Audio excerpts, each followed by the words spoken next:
Hello and welcome to Polity Matters. It's the episode that you've all been waiting for. You've been looking forward to it, and here we are. Why are there two Scots on my screen? Sorry. What just happened? It crashed. I'm sorry. Sorry. Well, there are five of us today, two of whom are Scott Edberg. Jared Nelson's also here, and we're glad, as always, to have back with us Alex Ford, who... for some reason, is a glutton for punishment every year around this time and wants to come talk about Overtures. But no, I always look forward to hanging out with Alex on this long recording. So welcome, brother. You were in a new spot pretty recently the last time we had you on, and you've been there now for a little bit over a year. So things going well? Yeah. Here in central Wisconsin at New Hope Community Church in Wausau, Wisconsin. Loving it here. It's been a great fit for us, even with the lots of snow that we got this year. So it's been fun. We got no snow this year. It was very weird. We got 30 inches in one storm, about 24 hours. Man, I don't even know what that means. That's crazy. That's a lot. So it's much the short snow. version. Yeah. Scott, Jared, how are y'all? I know you guys have been especially thrilled with GA prep this year, Overtures, and I know Jared's really been enjoying RPR reading. Jared and I have been kind of busy in many regards. We're preparing to teach a polity class, and so we are trying to scrounge up 14 hours of lecture material for that class, and so I've found it busy. Jared seems less concerned than I do. I'm just numb. He's just numb at this point. I'm just numb. It's not as bad as RPR, I'm sure. Yeah, super bright idea that was. Sign up for that. That was mine. You're not the only person I've heard from in that regard on RPR this year. We're here, listeners, to deal with the overtures that have been sent to the 53rd General Assembly here in the year 2026, and there's a lot. As I read it, there are 90 coming before the Assembly this year. We got 89 fresh ones, and there's one from last year that was sent forward. And so we are here to deal with them all. We're the ones in the world that are dumb enough to handle every overture all here at one time. As I do every year, we'll make sure that there are chapter markers. So if you're just here to listen to us talk about certain overtures, you can jump around and find what you're interested in. We will not be going in order, really not in any kind of order at all. It's just sort of a list that we've got thrown together that we're going to use with some topic headings. What else do I need to say before we jump into all this? I'm going to take the position of belligerently opposed to every single overture, and that's definitely fake and not absolutely the way I feel about all 90 overtures, okay? I am, just for the sake of our arguments here, I'll try to walk us through to each one and set them up, and the guys are going to join me in discussing, maybe trying to convince me to come around. I do like some of these. Maybe I'll chime in when we get to some of those. Who knows? You guys got anything else we need to cover before we jump all the way in? I know we're so excited. We've been waiting. It's so cathartic to finish this episode. I can't wait till we're done. All right. We're going to start with some of the overtures that have to deal with transfers and ordination. And so we're going to start with overture number 30, which is seeking to amend BCO 46 to require a dismissing presbytery to record the date a minister is received by another presbytery. This amendment, it aligns transfer with the jurisdiction principle that's underlying all of it. It's just requiring us to write something down as far as I can tell. I don't think we need to put this in, but what do you guys think?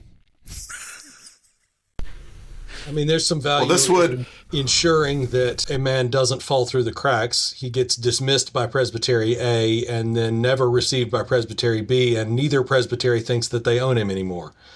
So this would, at least in theory, cover that gap. Now, yeah, maybe I think that gap is not a real common one, but still. I think this would be great in theory.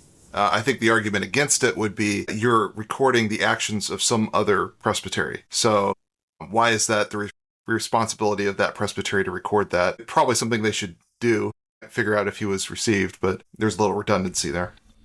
So it seems like it's either not necessary or pointless. If the clerks of both presbyteries are doing what they're supposed to be doing and recording the things that they're already required to record, then this isn't necessary. It will be handled in the ordinary course of what's already there. And if they're not recording what they're supposed to be recording, then they're going to not record this as well, which makes it kind of a pointless exercise. Yeah, there's already things that help fail-safe this on the clerk side of things as well. The clerk transfer portal, where you typically handle these sorts of things. If you send a request out to transfer someone and it's never received, well, then you just know the answer. They've never been received. And so it takes two hands. And so if a presbytery doesn't receive a man, then they'll just remain in that limbo. And the sending presbytery will know that based simply on that. I'm against personally giving clerks more work. It's already difficult to manage a presbytery in general with its various committees, recommendations, minute drafting. Adding another thing to be cited for that really isn't all of that important in the larger scheme of things just seems like more bureaucracy with not much greater, influence or growth or purity. That's really the only one that's got to do with transferring technically. There's some stuff having to do with exams for transfers here in a minute, but let's jump to Overture 12, which has to do with educational requirements for men coming for ordination. Currently, the BCO sets up a particular education requirements. This would amend BCO 21 to allow alternatives to these educational requirements. We can get into the details if we want to, but the intention is to broaden access to the ministry without diminishing theological requirements. And so it's suggesting that if you have certain vocational experience of a certain amount of years, plus other things, that you can be allowed to apply for ordination and process through things. I suppose I would argue against this just from the outset and say we already have an extraordinary clause for all these things. There's no need to codify, the minimum requirement. And I'll just jump in and say as well that, I really don't like it when guys come to my credentials committee at Covenant Presbytery and ask me, what's the minimum required degree that I need? How many hours do I really have to have? And I'll be like, well, you should probably get as many hours as you possibly can get. You're going to need everything you can throw at this vocation the Lord's called you to. So don't cheap out. I realize that's probably a pejorative way of considering the intention of this overture, but we have an extraordinary clause. Y'all convince me otherwise. That was basically exactly what I was going to argue. So, I'm with you. Ben, we're just going to be on your side this entire time. That's what we hate everything. No, come on. Is there anything else to think about on this one? Did I just take it all? Sorry. In my mind, the redundancy is seen in the overture itself at the very end of the rationale being resolved as no presbytery shall omit any of these educational requirements except in extraordinary cases. Then, by 3/4 approval, it already gives us the liberty to do what it's seeking to propose. And so, in my mind, it's unnecessary. A presbytery can do this if it so desires with the extraordinary clause that's already instituted. No need to make the exception the norm, and I think we should keep the exception without making it the norm. Yeah, this doesn't actually change anything, and so if you're just making things explicit, you're just making the book longer. I think we should make it as long as possible so that when it's reformatted for printing, it costs those guys so much money when they print it out at their Kinko's in their little small town. Overture, where are we at now? 21. Another. There's many from Westminster. I was going to say another from Westminster, but it's one of the several from Westminster. Having to do now, we're going to spend a few overtures talking about examinations. This one, I might let Alex speak to this directly, but this clarifies examination requirements for ministers who are transferring from other denominations. Alex, do you just want to take it and run with it? I think it has you have a history, don't you?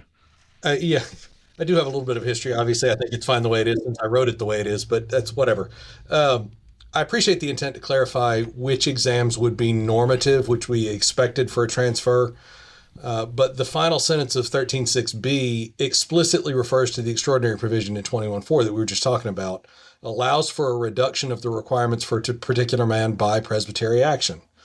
If a given presbytery wishes not to require a man, just as an example, to submit theses, it just requires a 3/4 vote. We already have a provision in place about that. In addition to that, just from a practical pastoral standpoint, it is better to have a high standard that you lower for an exceptional man rather than to have a low standard that you raise for an unusual circumstance. The former is as a compliment. Hey, we respect all of the things that you've been through and all the things that you've done, and so we're going to just waive some of these requirements. The latter is just an insult. We don't think you're really qualified, so we're going to add extra qualifications that you have to meet that other guys don't have to do. That's a bad approach to start with. Just scroll down a page to Overture 22, amending BCO 13.8 to stipulate that the examination of ruling elders only applies to churches coming from outside the PCA. Y'all correct me if I'm wrong. This one, I'm losing my place. So if you think I'm losing my place now, wait till we get 10 or 15 more ahead. How exciting it's going to be. This limits the examination of incoming churches to only those outside the PCA. So if you're transferring to a new presbytery and you're already a PCA church, you don't have to go through all the rigmarole that's required to join the presbytery. If you're coming from outside of the PCA, you've got more of a list of things to accomplish and examinations to undergo. What do you guys think about this one? Do we require the examination of ruling elders with boundary changes? I would say not. If there's a presbytery that splits in two, Ben, are you going to have to re-examine all of your guys when covenant splits into two separate presbyteries? Well, we're not actually. Ours is not a good situation to consider, right? So you would think about forming a new presbytery. Do they have to be examined? Well, technically, it is a new presbytery. Well, not ours. It's the Arkansas one, so I don't know what they're going to do. I don't care. I'm glad to be rid of them. Sorry, my true feelings. The situation that is envisioned here is the one that we had in North Carolina a year or two ago, where we moved the boundary basically so that one church could move from one presbytery to a different presbytery. Mm-hmm. Does that church then need to be examined for being admitted to the presbytery? I think we all agree that probably the presbytery that receives them is going to have a pretty easy time saying, yeah, you were already good there, you're good here too, let's move on. But that's the presbytery's prerogative to make that decision. Again, you want your standards to be high, which can then be lowered rather than the other way around. More than that, though, I think this is in violation of our second preliminary principle, in that it sets because each court, presbytery included, gets to set the admission requirements for its own body. You could have a member church of another presbytery that is acceptable to that presbytery, but which isn't acceptable in this presbytery. And to automatically exclude any possibility of an examination on the receiving end violates that ability of the court to set its own membership requirements. I'm going to push back. I got to push. Sorry, I'm doing Ben's job. But isn't it true that it's the assembly itself that sets the boundaries? And those boundaries of associated churches are already PCA churches. And so in my mind, if they're setting the boundaries, it's not like they're joining a new denomination or anything like that, that they're still the PCA, and the assembly just has acted in changing those boundaries. They've redistricted. They've gerrymandered it. And so, I don't know. I think that once the boundaries changed, that church is still PCA church. It just is under a different jurisdiction. Well, why do we bother examining pastors when they transfer? He's already a member in good standing. Why do we examine him? Because that's not an act of the assembly itself. That is an act of one presbytery receiving a man from another presbytery. With the boundary change, though, it's different in that the assembly itself is acting in changing the boundary of that church, or for the jurisdiction of that church. If the assembly, I guess it would be different if the assembly is the one that transferred elders from one church to another, or one presbytery to another, but this is the assembly drawing the lines for where the associations are. Well, I'll throw an argument on your side, Scott, because any boundary change like what we've been talking about is going to come at the request of both presbyteries. It's not like the assembly is going to say, we're imposing this change on you even though you didn't ask for it. Yep. But the church in question might not have agreed to the change. That is true. I mean, this would be crazy, right? But that a church gets moved and then doesn't get received by the new presbytery, and now they're just like not in the PCA anymore. All of this argument goes to say this is not a clear enough overture to be included in the book. Yeah. We're getting into the weeds on Overture 22. It's like 5 words. 5 We words. got 85 more to go. It's fine. We're not going to be here all day. It's 5 words, and aren't most of them Presbyterian Church in America? Yeah. All right. We gave folks something to think about. Let's look at 24, more about exams. So this one actually might need somebody to explain it to me. I don't really even understand the purpose, but it says its intention is to clarify that the presbytery must itself conduct ordination exams. And so it wants to add a phrase at the end of BCO 15.2 that presbytery shall always conduct the final trials of examination for ordination. And maybe the trouble I'm having is the big flaw in this amendment is that it's not clear enough as to exactly what they're talking about. I mean, final trials of examination for ordination could mean various things depending on the presbytery you're serving in. Y'all help me think through it.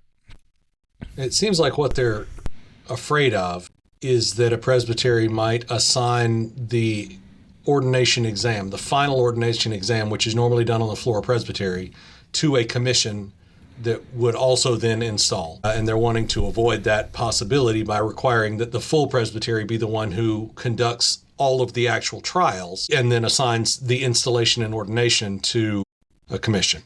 Have a hard time seeing that as an actual thing that has happened ever, that wouldn't get objected to or complained against pretty quickly in any, given the current book, in any situation.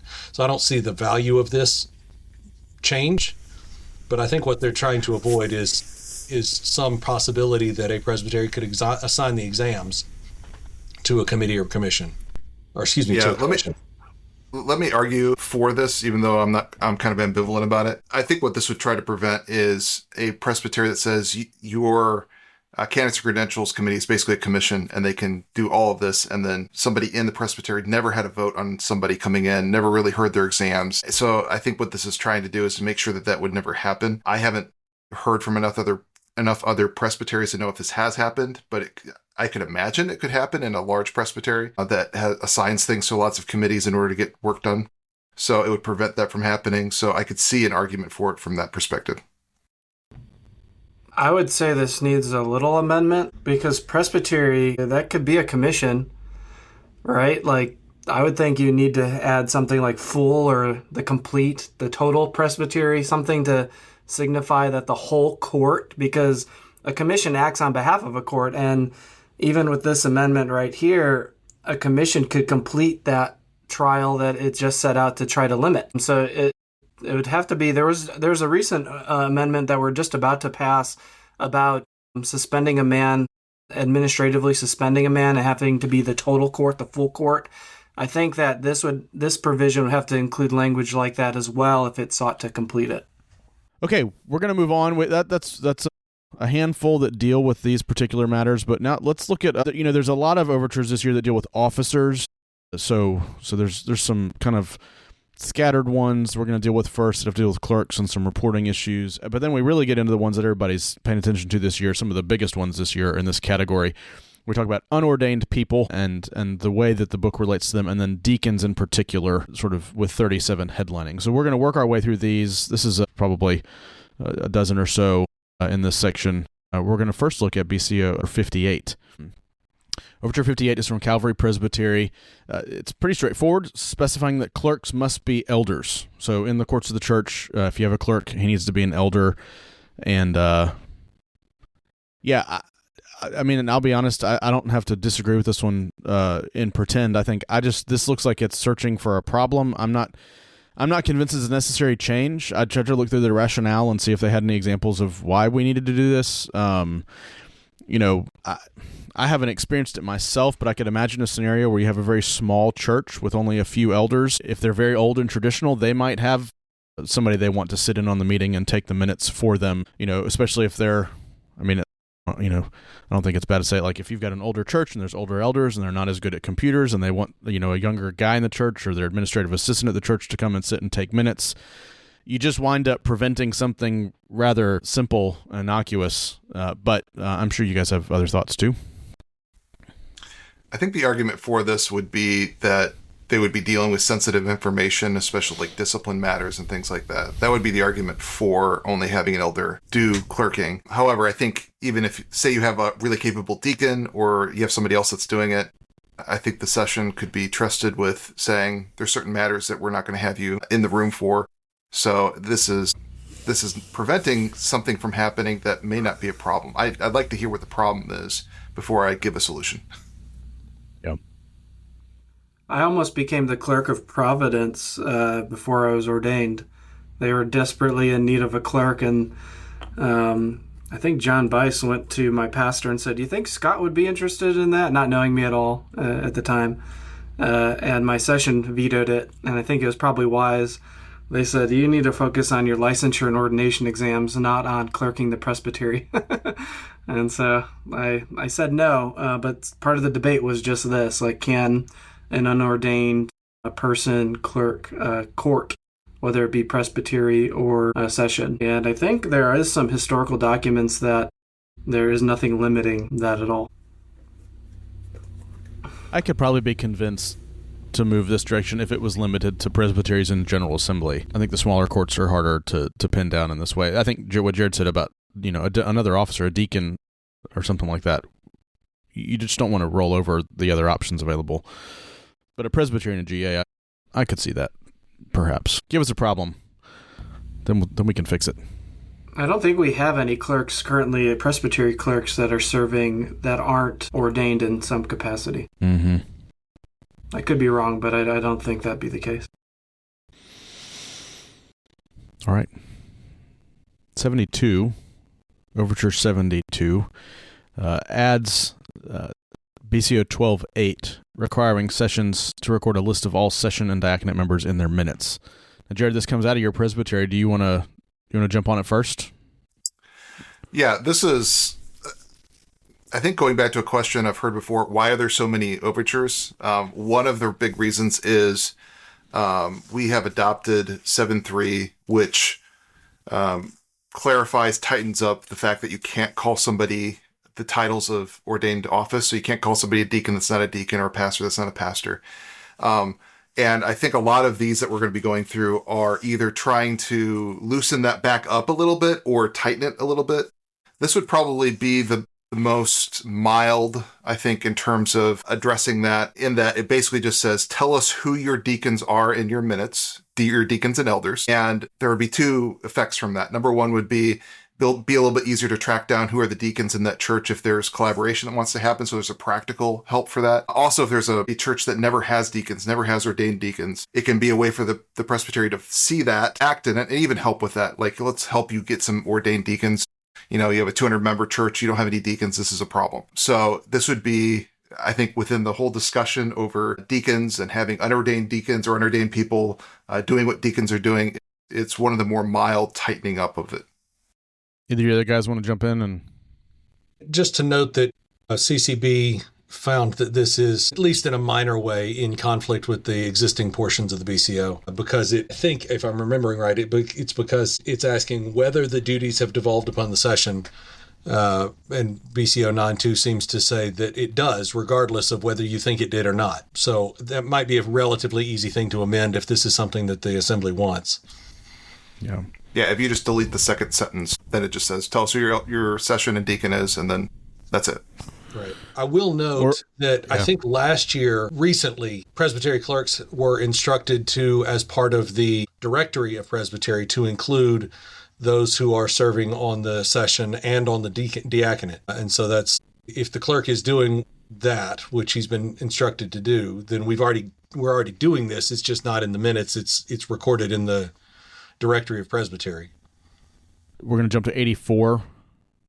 Those who are keeping track, 84 requires sessions and presbyteries to record attestations from officers regarding their doctrinal views. So it's from Northwest Georgia. It would add a section. Does it add a section? Yeah. BCO 12, BCO 13 to require men to restate or state any differences since the last time of their statement related to our standards. We used to do this thing it was in Grace Presbytery, where every year we would have there was a ruling elder would be asked to come to the presbytery meeting and charge the teaching elders in our duties, and then we would re-sign our book of obligations or our book of covenant that the presbytery kept. And whatever you may or may not think about that, this is reminiscent to me of that, requiring men to come and, agree again with what they've vowed and with what they've said before. Let's see how else to frame it up. So there's one other thing that in our vows as elders says that if we ever find our views to be out of accord with our system of doctrine, we'll let our governing body know, so our session or our presbytery. And so this is trying to create a mechanism for that to come about every year, so that the presbytery or the session might better tend to the matter. I'm sure there are varying views on whether this is a good thing to do or not. What do y'all think?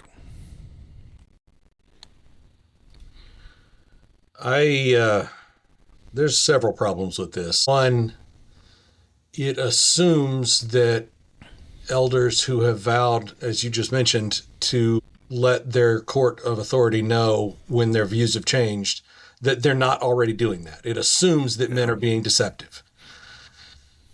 Maybe they are, but if they are, wouldn't they continue to be deceptive in their recertification? That, yes, I continue to believe what I used to, even though it's not ideal in assuming a deceptiveness on the part of elders.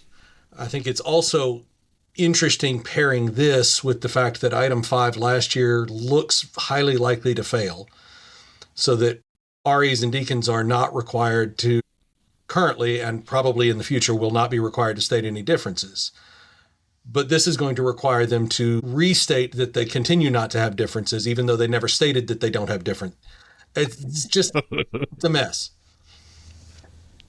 And I think it's built around an assumption that there are men hiding things. And I think that's a bad place to start for any legislation. I think there's... Well, go ahead.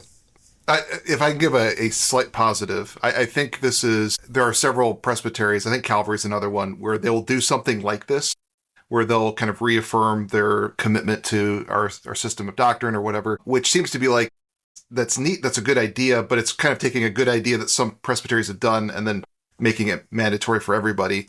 And some of that positive idea of reaffirming may be lost, and it's just more of an idea of, well, do you still believe this? Yeah. So maybe a good idea for some presbyteries, but should it be for all 88, 89 presbyteries?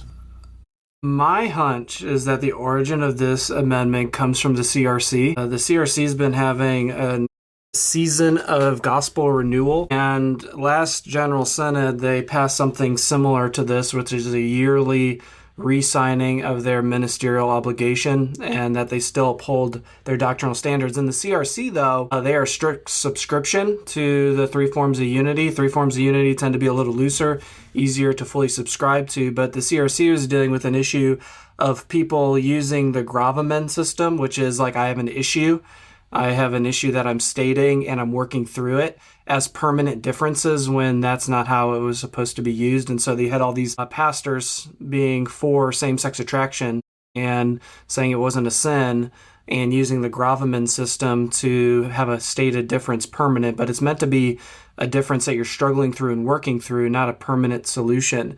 And so they instituted a system where the minister had to re-sign his commitment to say, I believe in the whole doctrine of the church, in order to remedy that issue. And so we have a different polity than the CRC, and we're not in the same place as the CRC, right? If we had pastors who were affirming side A homosexuality, I could see perhaps this being a more important issue, but we're not in that place culturally, and we have a different system of doctrine as well.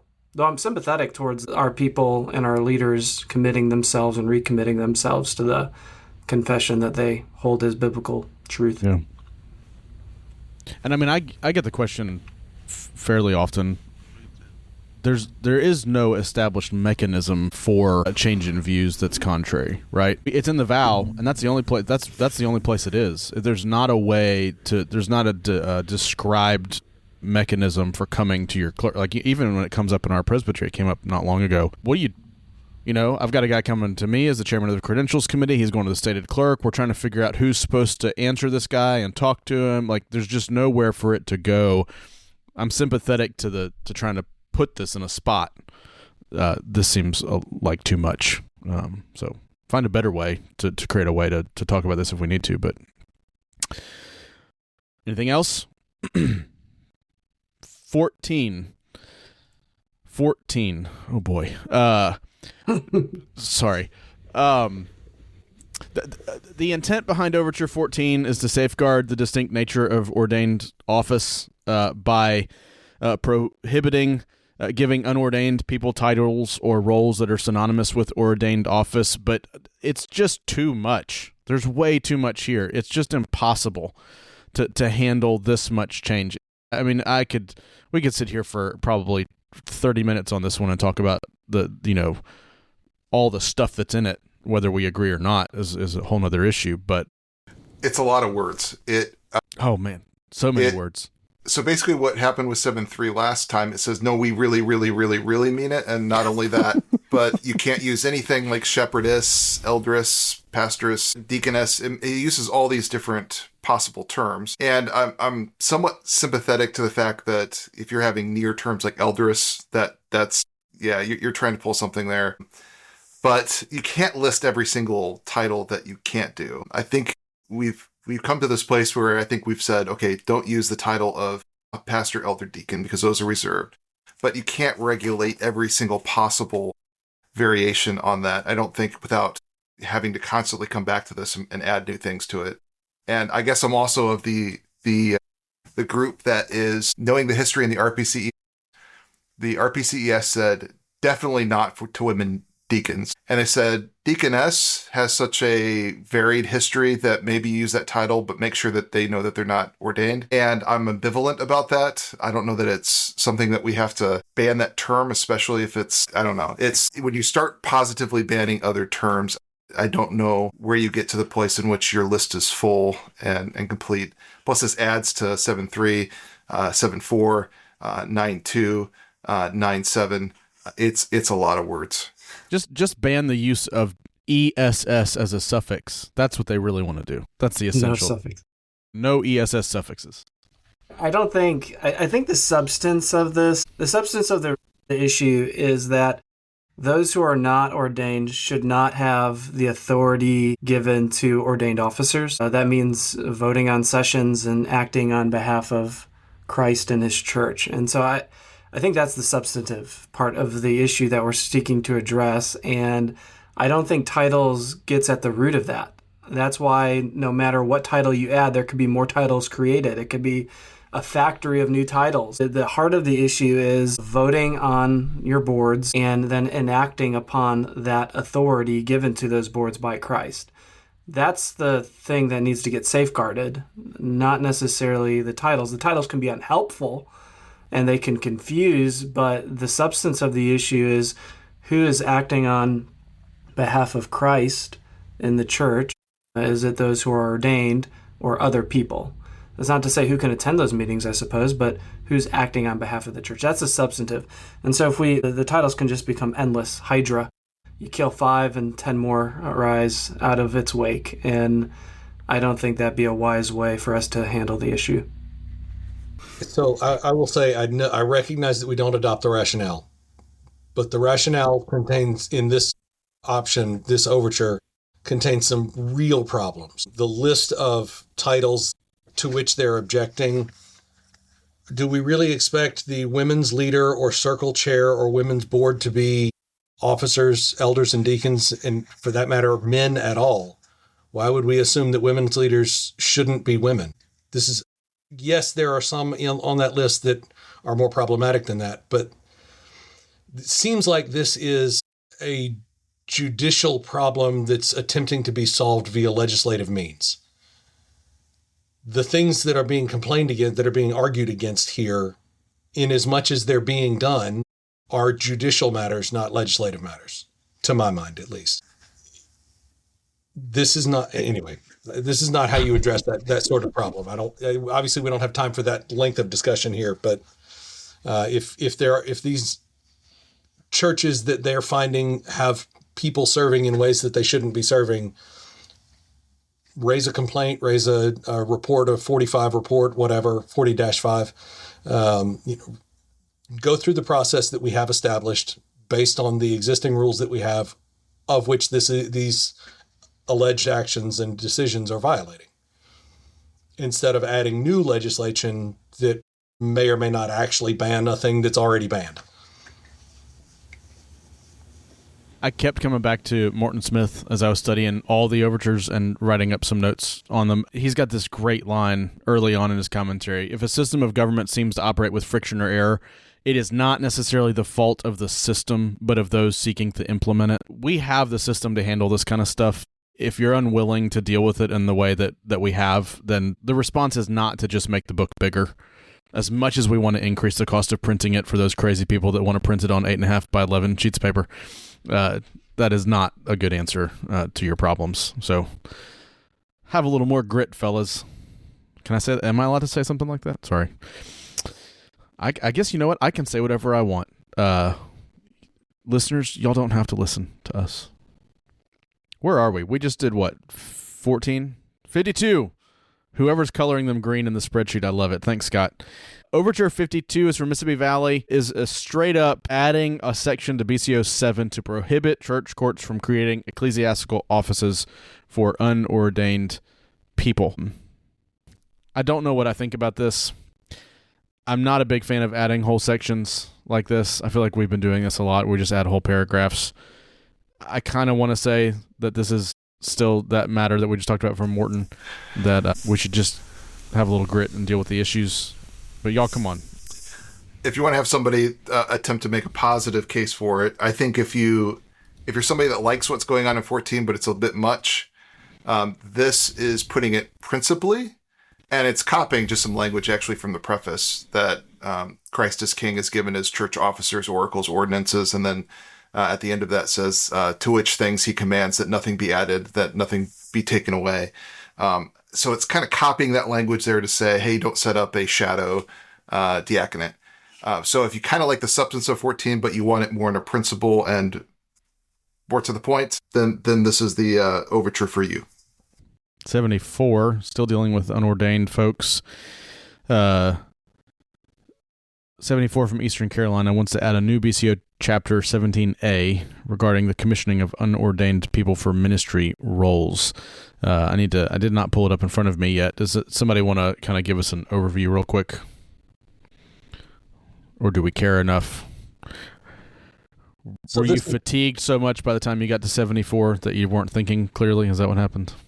This overture is basically looking to establish a process by which you can commission somebody, and what we mean by commissioning as opposed to ordaining, and how that's different, and what the where the lines are, and kind of establishing that as a formal thing instead of an informal thing that churches just kind of mean 500 different things by. In the sense of desiring to establish some lines so that we all use the term the same way, great. That sounds like a not unworthy idea. But there's a whole lot in here, and it is unclear how it all would fit together. It's a little odd to call it chapter 17A instead of an actual number, but I note that CCB finds that it is in conflict with the Constitution as currently exists. I don't remember exactly what their argument was, but something along the lines of the commissioning as described here impinges on what ordination is and what kind of the responsibilities of an ordinand. It's not, even if you like the idea of drawing some lines around commissioning and what it is, this is not fully fleshed out enough to be able to just put in our book. We would need to do quite a bit of work to get it edited and amended into a format that could be usable. I know we're not on all of the overtures on the topic of diaconate, but there seems to be 4 positions at least that we see that we'll have to consider, and I think this is probably where we'll get nowhere, is you have the full ordination of women to the diaconate with Overtures 37. You have this is perhaps one step down, which is commissioning someone. They're not ordained, but they're commissioned to do a task within the church. It's a little lighter. There's the choose your own adventure approach where it's like, hey, you want only male diaconate, you may have it, or you may not have it at all. Do whatever you want. That's out of Metro Atlanta. And then there's recommit ourselves to what we've always done, which is to have ordained male diaconate and session, and have those who assist be assistants to the diaconate.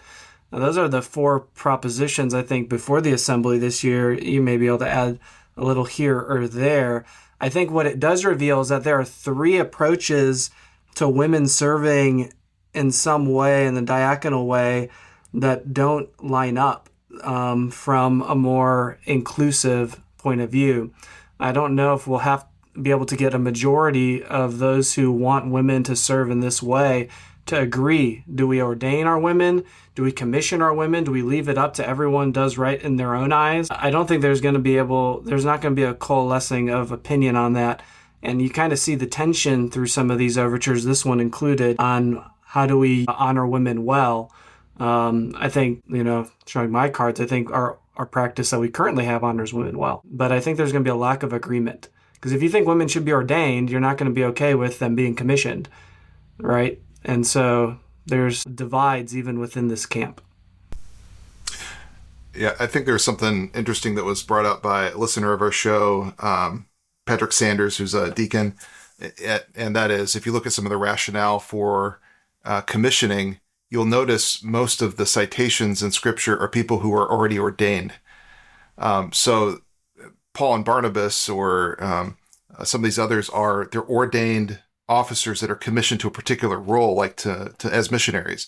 And that's what I love. I love to see that within a church. There's somebody who is an ordained elder who's then going off and being sent to Japan. And let's say that in the service and do something like that. So I would almost be in favor of something like this if it's a commissioning for ordained ministry, kind of adding another layer on top of that of particular callings that people have as a church planter, as a missionary. It's a little bit less firm to have commissioning for non-ordained ministry. It seems like there's a definition of commissioning that is over against ordination, although usually when you see it in Scripture, it's that they go hand in hand. They're both there together. Well, Scott alluded to it, and we're getting into it. There's 6 overtures that we have here in our list that are connected to the office of deacon in some capacity. We're going to look first at Overture 37 from Pacific Presbytery. Now, listeners of the show know that we spent some time with Jeffrey Choi not long ago talking about his overture. It kind of hit the press, so to speak, a little hard. It was a little surprising. There were some things in his overture that struck us as particularly, I think aggressive would be the right word, but in fact, I don't know if this does a disservice to us or to Jeffrey. Jared and I spent a little time with him offline, helping a little bit. So word on the street is that he's trying to get an amendment to the Overtures Committee for Overture 37 to add the conscience clause into the book, into his proposed amendment, so that it would fix some of the issues that we talked about with him here on the show. So that's good. I think it's good for those fixes to come if they can. So I would hope the Overtures Committee would adopt the amendments to his overture before they deal with it in full. So hopefully we'll have a link to that episode if you guys want to listen to more on that in particular. But BCO 9.3, it would be a change to allow women to serve as ordained deacons at the discretion of local sessions. And that I realize I'm adding his amendment into that, but I think we can treat it as its intention and maybe not just as it's written at the moment, if that's okay with everybody. Yeah. So basically it would give us the option that we see in the ARP right now. Is that right, guys? That individual churches can choose whether or not to have women serve on their diaconate as deacons. This is kind of the headliner, I think, in terms of the diaconate overtures this year. So let me leave it there and let you guys kind of address it as you wish.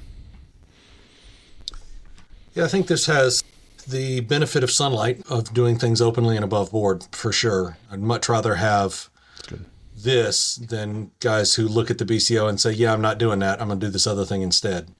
This is better. I don't agree with it. I do appreciate the amendment you're referring to. I had a suggestion for that. I'm glad he's got one that he's comfortable with and that they're moving forward with. Even with a conscience clause that fully protects a session that chooses not to ordain women, I don't think this is something that can work with our polity the way that it is. I don't think, at the very least, I don't think it has any chance of passing. It's worth noting that CCB, they're pretty direct on this particular matter. They say Overture 37 is in conflict with Scripture outrightly, not just with our standards, but with the Bible. I do think I'd echo what Alex said, in that it's directly addressing it. I think with a conscience clause, it would be better. I do think it would still have some problems with our system in that ordination follows you. It's not just limited to a particular church.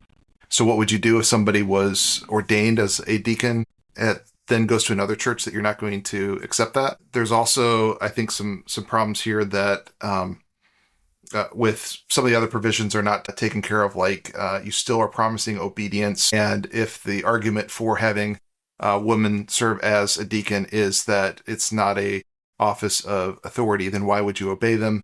So there's still a few things that there's a lot of stuff you'd have to do to the BCO in order to make it work. And it shows that this is a big lift. This is asking a lot. And so you really have to make the argument for it in order for this to work. I do think I'll just leave it there.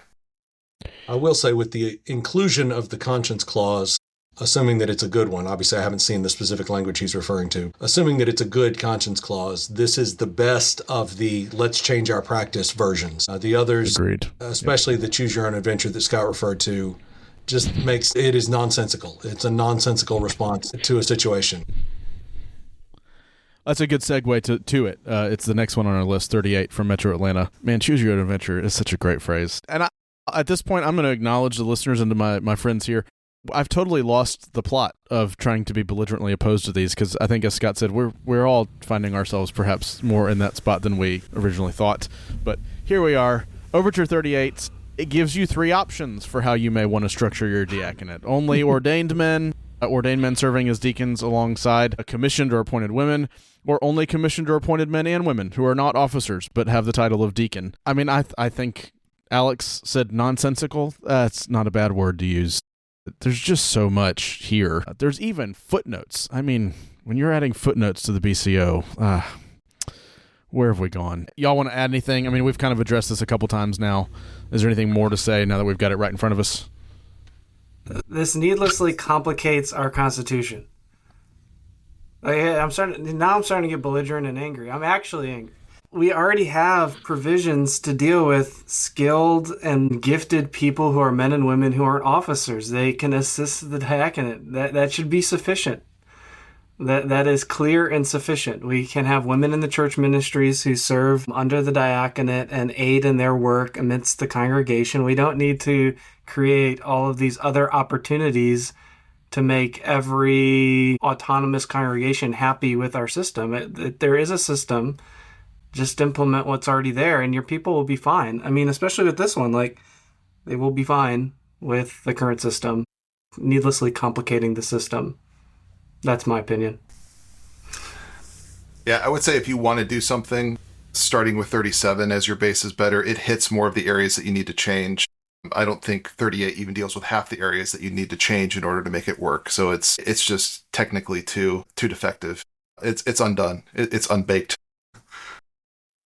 Little doughy in the middle. All right. 34 is next on our list. I think I can just come out and say it. I don't like any of these diaconate ones. I mean, I agree with you guys that 37 is probably the best place to start if you want to do something like this. But, even the ones that are trying to say something more in line with where I would want to agree, I'm not a fan. 34 is one of them from Savannah River. They want to change 9-2 and say something along the lines of securing, if it is impossible to secure the appointment of a sufficient number of deacons due to the absence of qualified men, the duties of the office shall devolve upon the ruling elders, and then they add, and not upon unordained persons within the church. I didn't like this one immediately because it says the appointment of a sufficient number of deacons, which is just not the way that we do deacons. That is enough to just annoy me to say no, right? Like, if you don't get that part, I don't want to talk to you about this. Go fix it and bring it back. We don't appoint deacons. Would this prohibit deacons' assistants from performing the duties that belong to the diaconate? If you had deacons' assistants but not actual deacons, there's a lot of questions on this one that would dissuade me from jumping on board. But you guys may have other thoughts. I think that of the pro male deacon kind of overtures that are before us, Pro male. That's what I'm called around my house. The pro male. I'm the only one. I think Overture 52 is probably the best of that lot. We already talked about Overture 37 being the best of the pro egalitarian lot of overtures for diaconates. I think Overture 52 is the best representation for a constitutional change in the more conservative side. And so I would probably recommend this be answered in reference to 52, maybe even 72. I think 72 and 52 get more at the principle and at the root of the issue rather than on surface level applications of it. I suspect this has in mind churches who, instead of having ordained deacons, appoint deacons' assistants to be the deacons effectively, and is trying to scotch that practice. But with Scott, I don't think this is the way to do that. Yeah. I tell most of the people like you guys that I interact with on a regular basis, on this stuff, we kind of get it. But like, do people realize that if you change something in the BCO, it doesn't just magically fix all the problems in the PCA? Like, anyway, after a while, you're going to have to do something that's not just adding ink. 71, let me see, I pulled it up. From Northern California, amends multiple places to allow sessions to directly administer diaconal ministry. I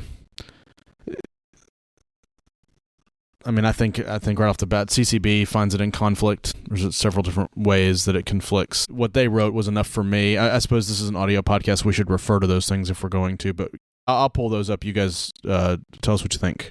I'll just say that I like a lot of the guys who are in that presbytery. They're good friends. I think this mistakes a temporary expedient for a permanent solution. It degrades the doctrine of ordination. It assumes that half the offices that Christ appointed are ultimately not necessary. In an extraordinary situation where qualified men can't be obtained for whatever reason, okay, fine. Temporarily, yes, have the session administer those responsibilities because they need to be done. As a permanent solution, it's not an acceptable way to approach things. Yeah, this seems to envision, there's two different ways that you can look at deacons. One of them is that they are a formal assistant to the elders of things that the elders do or delegate. Another is that the deacons are those that have their own separate responsibilities. And so, what the elders were doing in Acts 6 were things that they weren't really supposed to be doing anyway. That wasn't their main duties, and there's another group that was supposed to be doing that. And so I think this operates under the former, which you do find in some Baptist circles, even some Presbyterians that will have an idea of deacons as formal assistants to the elders, and it makes sense in that framework. If you're operating under the other framework, this seems to degrade the office of deacon. So it just depends on which framework you're working under, where this is coming from. So if you're offended by it, it's probably because you're in the two separate, which I am, framework. It's coming from a different framework. In theory, the PCA could have absolutely zero deacons with this amendment, and we could be literally ruling elders and teaching elders, and that's it. One office. That obviously probably not viable, but it flattens ordination to essentially being there's only one essential office, and then there's this optional office that if you so desire you may institute in your church. I don't think that's a good policy, and I think it's not the biblical approach for biblical polity. Deacons are the norm, not the exception for our churches. All right, let's look at Overture 36 from Catawba Valley. Wants to add language to BCO 8 and BCO 9 that explicitly lists out the duties and authority of elders and deacons. Yeah, could everybody hear Scott sigh? That may be enough. I do this every time you read an overture. You do, yeah. It's every time. I'm worried that the Riverside Tech software stuff is going to root that out as background noise, unfortunately, which is why I wanted to draw attention to it here just for a second. Yeah. There's a Scott's belly aching option I can check and it'll take it out. But on Overture, on episodes like this, I actually kind of want it in here. So I don't want it out. I think maybe a good way to jump off is I'll suggest that the BCO already talks about these things. Do we need these extra paragraphs? I think it's significantly worse than that. It's not just that the BCO already talks about these things. This is enacting much more significant restrictions than are already present in the BCO. Just as one example, women would be prohibited from leading in congregational worship. Does that mean that they're no longer allowed to sing as part of the worship team? Does that mean they're no longer allowed to play the organ or the piano? Does that mean there are a lot of ways that this could be interpreted that would prohibit women from literally doing anything? And I don't think that was necessarily what was intended, but the language as used creates much broader categories of prohibition than we currently have. And this would disqualify women from being church treasurers, right? Like distributing money. There's no prohibition on who can be a treasurer of a church, and this would prohibit women from actively distributing the funds to pay bills. Our church secretary might pay a bill. Does that mean that we're now violating the Constitution of the PCA because I didn't press send on the electric bill? I think the 8:11 is better than 9:8. I think there are a lot of things that you might have, like a building committee, a building and grounds committee at your church. Are women not allowed to serve on that? The decorating team? Oh, goodness gracious, only men? Yeah, I'm at a church with engineers, and you don't want the engineer men overseeing the decorations on the church. You just don't. I mean, your budget decoration would be a lot smaller. It would be a lot smaller. All the walls would be white and sterile. No flowers or plants, paintings, or anything of that nature. I think it exceeds itself, especially with 9:8 more than 8:11. Yeah, just to steelman it a little bit, I think what it's intending to do is to make sure that things that elders and deacons are supposed to be doing do not get delegated to people who are not supposed to be doing them. The way that it spells it out leaves something to be desired. There's a reason the Ten Commandments are short. And they cover what they cover. We don't need to specify every single little thing. Let's look at 48. BCO 40. Nope. Man, it's just a habit on this show, isn't it? Overture 48. Got to shift for just one episode a year. Overture 48 amends BCO 7 regarding commissioning and titling of unordained persons. So the primary edition is at the end of 7:2. Says it's unlawful for any court to commission or otherwise appoint, or for a congregation to elect or otherwise approve a woman as a deaconess, shepherdess, or any other pretended office. And then 7:3 says talks about titles, nor may they be assigned other titles which by their nature imply the authority of those offices. I'll just throw my thoughts out first. Pretended office seems a little aggressive to me. Maybe not quite appropriate for our Constitution. And then I think the by their nature imply the authority of those offices is a little ambiguous and not quite specific enough if we were going to have something like this here. I mean, you can, imply can come from so many different places. Anybody can use that to say something is implied. But what do y'all think? Answer in reference to 52. Yeah, I wonder what's all in that pretended office. I've known churches that have a hired women's ministry director or coordinator, and they are very much deferential to what should I be doing and not doing, and to what the session wants them to be doing in that role. Is director or coordinator a pretended office? I just think that's too big of a area that you can drive a Mack truck through. I'm getting a sense of there is a lot of friction about deaconess and shepherdess as titles, and I think that's maybe a conversation that needs to be had. Whether or not that conversation is within the confines of a BCO amendment is another matter. Assistant to the is definitely a pretended office. Are we all in agreement there? I mean, okay. Anything else there? This is kind of the end of our diaconate overtures discussion. Do you guys want to circle back and, summarize it anyway? Y'all okay? Summary is there are a lot of bad options here. Yeah. I agree. Some are a little better than others, though. Let's talk about Overture 81. Overture 81. This took me half a second to kind of wrap my mind around because you have to recognize the context. So it has to do with wine and grape juice at the Lord's Supper, but it is an amendment to RAO 11, which seems very out of place. So it's talking about the administration of Lord's Supper at General Assembly meetings, which is why it's stuck in the RAO, and it's just saying that when we have the Lord's Supper at GA, both wine and grape juice shall be provided and clearly identified, to respect the consciences of all commissioners. And the rationale obviously hints at that the consciences of those who wrote this is that they want wine provided and not juice only, and so they're adding wine into what's required when we gather for the supper as a General Assembly. I think I'm kind of ambivalent on this, which would lean me in the negative direction just because that's the way I'm leaning this year, but still ambivalent.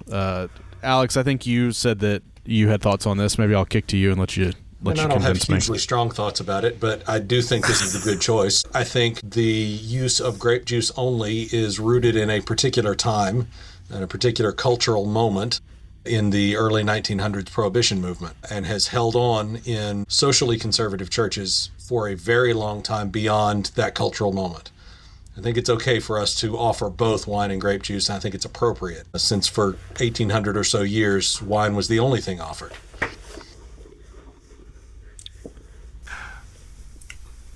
Jared, I'm for come it. on. Yeah. I'm for it. Jared looks like he's thinking, so I'll talk. I'm for it. I do have like a logistics question. Are we allowed to do this in a convention center with 5,000 people? Can we distribute wine to 5,000 people in a convention center context? That's my only question. It's one thing if we had like a delegated assembly at some small like Christian college or something, or Ridgehaven or something like that. But can we pull this off in a city's convention center, giving wine to children and professing? Like, it just seems like that's the only logistical question I have. If the answer is that we can do it, let's do it. But there might be logistical roadblocks that stop us from pulling it off. So Ministered in the least alcohol positive state in the country, Utah, I would be very surprised if there wasn't a religious conscience clause in the state laws of wherever we are that say for this purpose, for the purpose of communion or religious services, that it is allowable. Now, obviously, that's something that we'd have to look into each GA. Is this a thing that we're legally allowed to do? Again, Utah allowed it, and Utah is as adamantly opposed to alcohol in any form as any state I've ever encountered. let me push back on this. This would actually mandate us using grape juice. Well, what if we do get to a point in 20 years where it's kind of like, that was ridiculous, we ever used grape juice, now we have it in the RAO, we'd have to change it. But I think there's a way to move towards offering wine that isn't changing our RAO. This is, in a sense, this could have been an email, or maybe we could change this to a communication to the AC of like, look into the logistics of this. This is something that is very much desired. Can you see if we're able to do this? And if you can, do it. If you can't, don't, rather than you have to do this now, find out how to make it work. Yeah. I agree with that. This shouldn't have been an RAO amendment. I think this should have been just a normal overture that was referred to the AC. That is a request for us to start serving wine. I think I agree with that. And I think that'd be a good substitute instead of changing the Constitution saying we commit the issue of distributing wine to the AC. I don't know if there is also, if we approve this, we would approve this, I guess, after the worship service. And so there wouldn't be an immediate need for it. But, I it's like, we have to have wine. Hopefully everyone was prepared for that. There's just cases of wine sitting on the side of the assembly hall waiting to be opened. Quick beer run. Who's going to go to get the emergency wine? We need a break glass for emergency wine. I think referring this to the AC to handle would be better than having an RAO amendment. I think that'd be a good substitute. The good news is next year in Milwaukee, we'll have plenty of options for alcohol. Wisconsin loves alcohol. Alex, you seem especially tuned in on what states do and don't like alcohol. I'm just saying. The jarring move from Utah, where when I moved there, the highest alcohol content allowed was 3.5%. Like, you could not serve or allow anything higher than that. And then I get here, and it's quite literally the drunkest state in the country. It's jarring move. I think Welch's is more than 3.5, isn't it? That's a weird number. Probably. Let's still connected to the Lord's Supper, but totally different context. 31 and 60. We're going to start in 31, dealing with the distribution of the elements of the Lord's Supper. So 31 would specify that ruling elders shall distribute the elements, and it makes a change to the end of 58:5. Just a couple of thoughts. Oh, it adds a footnote as well. So one is that we're dealing with the directory for worship this year, and so there's potential for this to change unless the directory committee comes back with something that doesn't touch our previously constitutional chapters, which I suppose is possible. So worship, it's a worship related thing. We may be dealing with that in another way. Look, I guess I don't have to be opposed to it. I'm not convinced that distribution is something we need to be dogmatic about, and I realize that a lot of my brothers disagree with me, but yeah, I would say this at least needs to be delayed a year to let the directory committee do its work. So this is touching on an area in which they do touch on those areas. Just we know a little bit about that. Yeah. Stay tuned for an interview coming up with the people from there. But I think this is very likely to get either referred back to say, come back later and ask about this when you see the finished product, or just, tabled in some sort of manner. Jared, could I ask you, you've referred to it a couple times, to just reference or at least address the matter of distributing elements as a rather recent phenomena in the history of the church, whereas it used to be that people would come to a table and be given the elements by the minister presiding. Yeah, distribution is something that's become a problem because we've changed the way that we take the supper. Usually either everybody was sitting at a table or they came forward to a table. And a lot of the debates there were, do you kneel or not kneel? Presbyterians are not going to kneel, you sit at a table. But now it's become much more common, especially in American practice, to have a tray and to distribute it to the seats. And who is taking the elements from the table to the seats has become an issue because, in a sense, we've invented this other part to it that wasn't there before. And now the question is regulating that. So it's kind of like we've created this problem. Maybe we need to address this problem, but that's why it's more of a recent problem, I think, than it was. I don't think you'll see Calvin talking about this at all because everybody's coming up to a table. Yeah.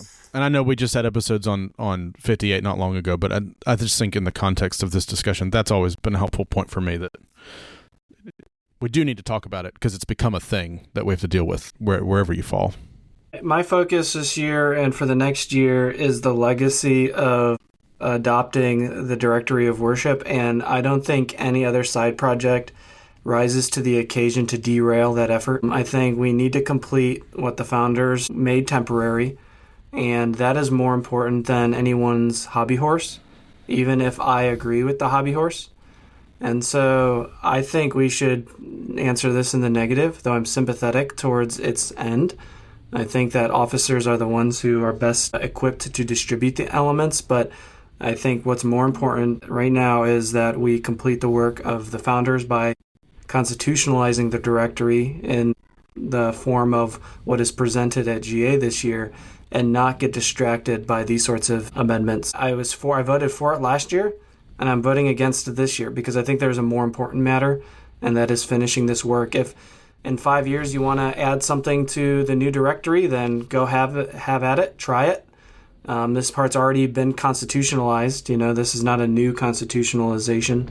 And so I think we hold off on any substantive change, whether that be distributing the elements, dare I say, whether that be reading the scriptures, who reads the scriptures in a worship service. I think all of those are secondary issues. We should take up the primary issue, which is doing a legacy project of completing the directory. That is my plea for that, and so vote against these. We're just going to lump number 60 in here, by the way. This is going to count as our conversation about 31 and 60. But Alex, you had got up for just a second. Do you want to say anything here on these overtures?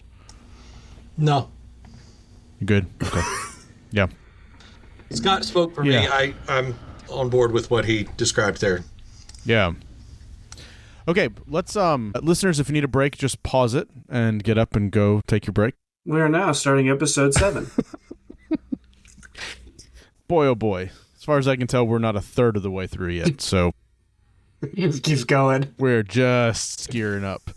We're going to talk about a few overtures that have to do with pastors in some sort of connected but some disconnected ways. So there's a matter of Overture 1 about senior minister succession, and then there's a couple about assistant pastors again this year, and we've got something for honorably retired ministers and their memberships. Get back up to the top of your documents. Overture number 1 is what we're looking at right now. That it amends BCO 23 related to associate or assistant pastors succeeding the senior minister. It was so long ago, almost 89 overtures ago, that I read Overture 1. So I have to just glance at it one more time. Yeah, so normally an assistant or associate may succeed a senior by a 4/5 majority vote of the congregation to petition for the presbytery, which needs a 3/4 vote for such a circumstance to be approved. This is changing it. So let's see, what is it, guys? I've got the numbers. A congregation may petition presbytery for an exception, and presbytery may approve a call in this regard after careful consideration determines by 2/3 vote that the dissolution of the pastoral relation with the senior pastor was brought about in Christian love and good order on the part of the parties concerned. So it gets rid of the congregational threshold and lowers the presbytery threshold for this event to take place. Any thoughts on this in particular? I think their statement that no examples of the feared abuse have been found is the key there. If that is accurate, then this is fine. Okay, great. We can lower the standards, and that's fine. If that's not accurate, then I think we need to be more hesitant about adjusting this. I don't know of any, but I'm far from comprehensive knowledge. Well, I think you could actually make the argument that you shouldn't lower the threshold if that's true, because it's perhaps the threshold that's kept it from becoming the case. Well, I would be for this. I do think that the high standard that it is right now is prohibitive, and it makes people scared about moving up their associate to a senior. So the reason that it's in there is to make sure that you didn't have a coup by the associate. However, in our presbytery, we have very often had an associate that was basically trained up to replace a senior, and it's happened several times. And the congregation is nervous about it because of the reading of this in there. It seems to say this is not how you're supposed to do it. No, it's just meant to try to help something bad not happen. I still think it has something that has a provision in there to make sure nothing bad is happening. And so it still has a provision to check on that. So I think there is a good case for this or something like this to be passed. 89 overtures ago, I was against it, but now I'm for it. I think that the original provision was added a reactionary edition. There had to be issues within churches where there were coups by the associate. I think that was an overreaction by how high they made the threshold. I think this is more, appropriate. It seems healthier, in my opinion, as I read it, than the current provision. The current provision reads restrictive. And we want to say that we are restricting the office of senior pastor away from associates and assistants. I think it might be an overstatement to do that. I think this perhaps, balances it. Makes it a little more normal. Not normal in the sense that it has to happen, but not so crazy that, oh man, look at these thresholds. We have a 100-member church and like 5 people said no, and so now we've just tanked this man's ministry or whatever. I don't know. I think I'm for this strongly at this point. Was against it originally, but now for it. Speaking of tanking a man's ministry, let's move on to Overture 39 and 55. Florida sending us some overtures about assistant pastors. Let's look at 39 to begin with. You guys could tell me if I'm wrong. I think we can handle these at the same time, but if we need to jump to 55 in a second and look at particulars, we can. 39 is amending BCO 22 to affirm, the description is to affirm the consent of the governed for assistant pastors. So effectively, this adds a clause as a whole section that you can call an assistant pastor to serve for a definite period of time, not to exceed 5 years. If he wants to retain the assistant pastor after that, they have to call him as an associate, the congregation does, And if he doesn't receive the vote as an associate, they have to dissolve the assistant pastor's call right then and there. So, I mean, I think everybody that listens to our show, or maybe, I mean, you could probably guess what we think about assistant pastors. It's been kind of a running joke for the last 3 years. But this is not the way to do this, I don't think. My opinion would be that if you're going to deal with assistant pastors, sunset the position, but don't give this sort of like, hey, you got 5 years, and if you can't convince the congregation, you gotta go. You know, I mean, y'all tell me. But I think this punishes the wrong party. yeah, that's right. It's like, yeah, that guy that like doesn't like the assistant position, he's reluctantly accepted a job, and now he has no security either. Yeah, that's right. That's right. I think it punishes the wrong party. I also believe that we've already addressed this last year, and while, again, I mean, I sympathize very deeply with Ben's position in sunsetting the position, the Assembly has already dealt with this within the last 12 months, and to bring it up again in such a crowded Overtures committee, I think is not worth the time at this moment. Maybe in 5 years. To be fair, it wasn't crowded when it was only 39.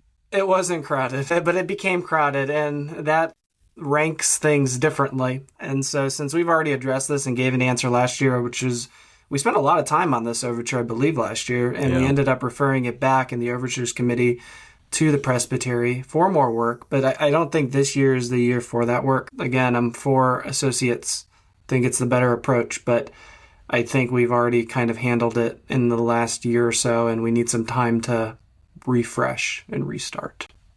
Yeah, here, you guys jump in if you want to, other guys, but we can kind of bring 55 into the conversation, which adds sort of an extraordinary circumstance clause to everything. So the session can, if they think it's appropriate for him to keep going, they can call him for another 3 years, but it requires a 2/3 approval of Presbytery.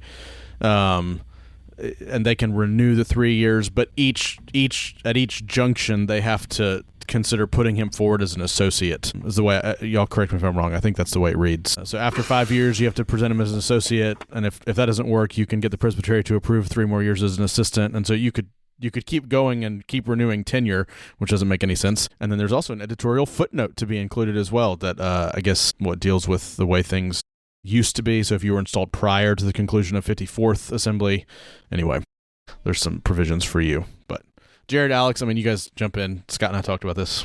Yeah, I think regulating a bad position doesn't make it a better position. It just adds regulations. I would love to see the assistant pastor role ended entirely, but that's not on the table this year. Yeah, I almost think there would be an easy solution to the consent of the governed saying that the congregation has to affirm the session calling of an assistant or some manner like that. Assistant's now been used for college ministry and for, missionaries that come home occasionally and work there for a year and then do other things. And this actually might be hard for those that use the assistant role in different manners, like church planters and things like that. So I really empathize with the attempt, but the details is where the devil lives. Well, we got one more in this sort of category dealing with pastors in particular, ministers in particular, and it's number 64 from Canada West. Did any of y'all know that Canada was a part of the PCA? Who knew? There are several presbyteries that clearly forgot that this year. Overture 64 wants to establish associate membership for honorably retired TEs, so it's adding a line to the end of 23.2 that when a presbytery designates a minister as honorably retired, he has all the rights and privileges of being a member of presbytery, but it adds a clause here that provided that he also maintain an active associate membership or its equivalent, whatever that may mean, in a faithful local church, subject to the same limitations as BCO 46.4. Okay, so I suppose the or its equivalent is in a non-PCA church. I mean, my first read on this is that how can a teaching elder have membership in a local church? His membership's in the presbytery. That's just, I think it grates against that at the very least. Yeah, like CCB has some problems with it too. If an honorably retired TE wants to be a member of the church, he can demit, and that's fine, and go be a member of the church. Or he can stay a member of the presbytery honorably retired and maintain his membership there. This seems to be trying to join those two options together in a way that just confuses offices and classes of church members. I like the idea of caring better for honorably retired ministers than we currently do. That needs to happen. Mm-hmm. Yeah. This is not the way. And as CCB notes, it's in violation of the current book because it changes membership from mandatory to permissive. So it would make it so that the honorably retired teaching elder is no longer required to be a member of a presbytery. And that's a problem. So again, I like the idea of caring better. This is not how to get there. Let's pivot. We've been dealing with a lot of form of government stuff, and we just had a handful that kind of don't really go anywhere, so we're going to talk about those now. So we're going to look at 13 to start with. Let me scroll up and find this. So this is from Great Lakes Presbytery regarding session commissions, adding a third paragraph in 15.2. Every commission appointed by a session shall consist of at least 2 elders with any combination of teaching or ruling elders, and the quorum for such a commission shall be the greater of the 2 elders, or 1/2 of the membership of the commission. You guys remind me, we don't have commission requirements or quorum requirements for session commissions at this point, do we? We only have them set up for Presbyterian General Assembly. And so this would be adding it entirely, or is it adjusting? Nobody knows. We don't have a quorum set forth for sessions. There's a quorum for presbytery commissions, but not sessions. I heard that there was some advice given that the church commissions should reflect the same standards as presbyteries, but I think that's untenable and doesn't really work because not all churches have more than one teaching elder. And so how are you going to fulfill that commission if you only have one teaching elder or no teaching elders? I think it perhaps is okay for larger congregations to have the presbytery-styled commissions. So I don't think that advice is good because local churches cannot mirror presbytery commissions. They don't have the same amount of commissioners on their sessions. Most of them don't. If you're like a big steeple church, you probably do. But in Ileana, there are 11 churches and 11 active teaching elders serving in those churches. And so there's not even an assistant in any of our churches. And so that would say that we could not do a commission to interview new members if we had to do that sort of approach. And so this seeks to solve that by allowing a different sort of structure for session commissions. This also doesn't allow us to increase the quorum for these commissions either if a session wanted to. It sets them without any clause to change. Guys, yeah? I could be convinced to support this if it's just clarifying and making, because of that advice, making sure that you can have a commission with 2 elders with any combination. I think that would be helpful. So just so you don't have a commission of 1 and so that you are enabled to do this. So I could be convinced on this pretty easily.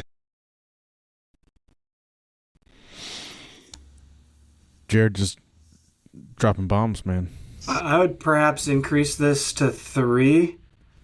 Because that last sentence kind of is goofy.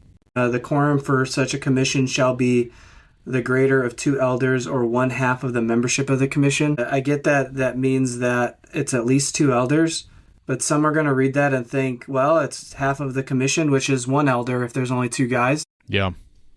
And so I could see that being confused. If you have 3 as the minimum, I think that kind of solves that problem. I think the better option is instead of the 2, the 2 choices of 2 elders or 1/2 of, just say the quorum shall be half the commission plus 1.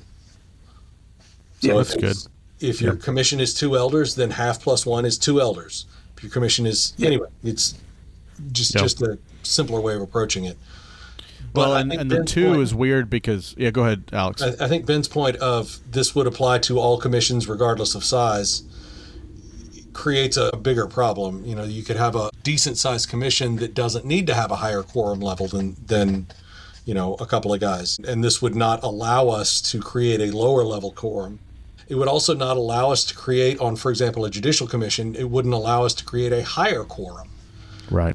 This would specify this is the quorum period. And I think that takes away flexibility that the session would need. I feel like a lot of these overtures that speak to session stuff don't take into account small churches with small sessions. I mean, a quorum for a smaller session is only 2 men. So right here, I think Scott's point about making it 3 would stand well here, because then, if you've only got 2 guys on your session and that's your session, you're not going to be making commissions, right? Like, there's no need. You are a commission effectively, right? You are the smaller group taking care of the business, and so making it 3 would make it, then you're actually working with numbers that would be smaller than a larger anyway. Yeah, 2. I've served on a session with just 2 guys. I've seen. Anyway, it's a whole other animal. I also think, would this just be better for a church's bylaws and standing rules? Their own policy? Let churches develop a policy for commissions. I think that might be a good approach. Obviously, a commission can't be one person. I think the Assembly has kind of declared that with RPR over the last couple of years, that a commission of one is no commission at all. And so I think if that's the general principle, it might be best to leave the structure of commissions to the church's own bylaws and standing rules rather than us imposing them upon the church. So, I might be talking myself out of the amendment and the proposal as I talk. I could be for it, but I think perhaps it'd be better for churches to have the general standard. A commission cannot be one, and let churches write their own bylaws and standing rules for how to carry out that. That might be a better approach overall. Let's talk about 57. Jared's giving me emotions. What is this? What do you want? You want me to keep moving? I don't understand.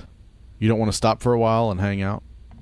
South Texas Presbytery sends us one to require minutes of congregational meetings be included in session records. I got to be honest. I just sort of assumed this was happening. Most of our congregational minutes are in our session notebook. I didn't realize this wasn't happening. So I think that common. I like we're sticking it in there. Yeah. It's just not required practice. And this would change it to required practice. Right. As such, which makes sense, right? Because the presbyteries oversee the churches. This makes what's implicit explicit. I don't think it needs to be controversial.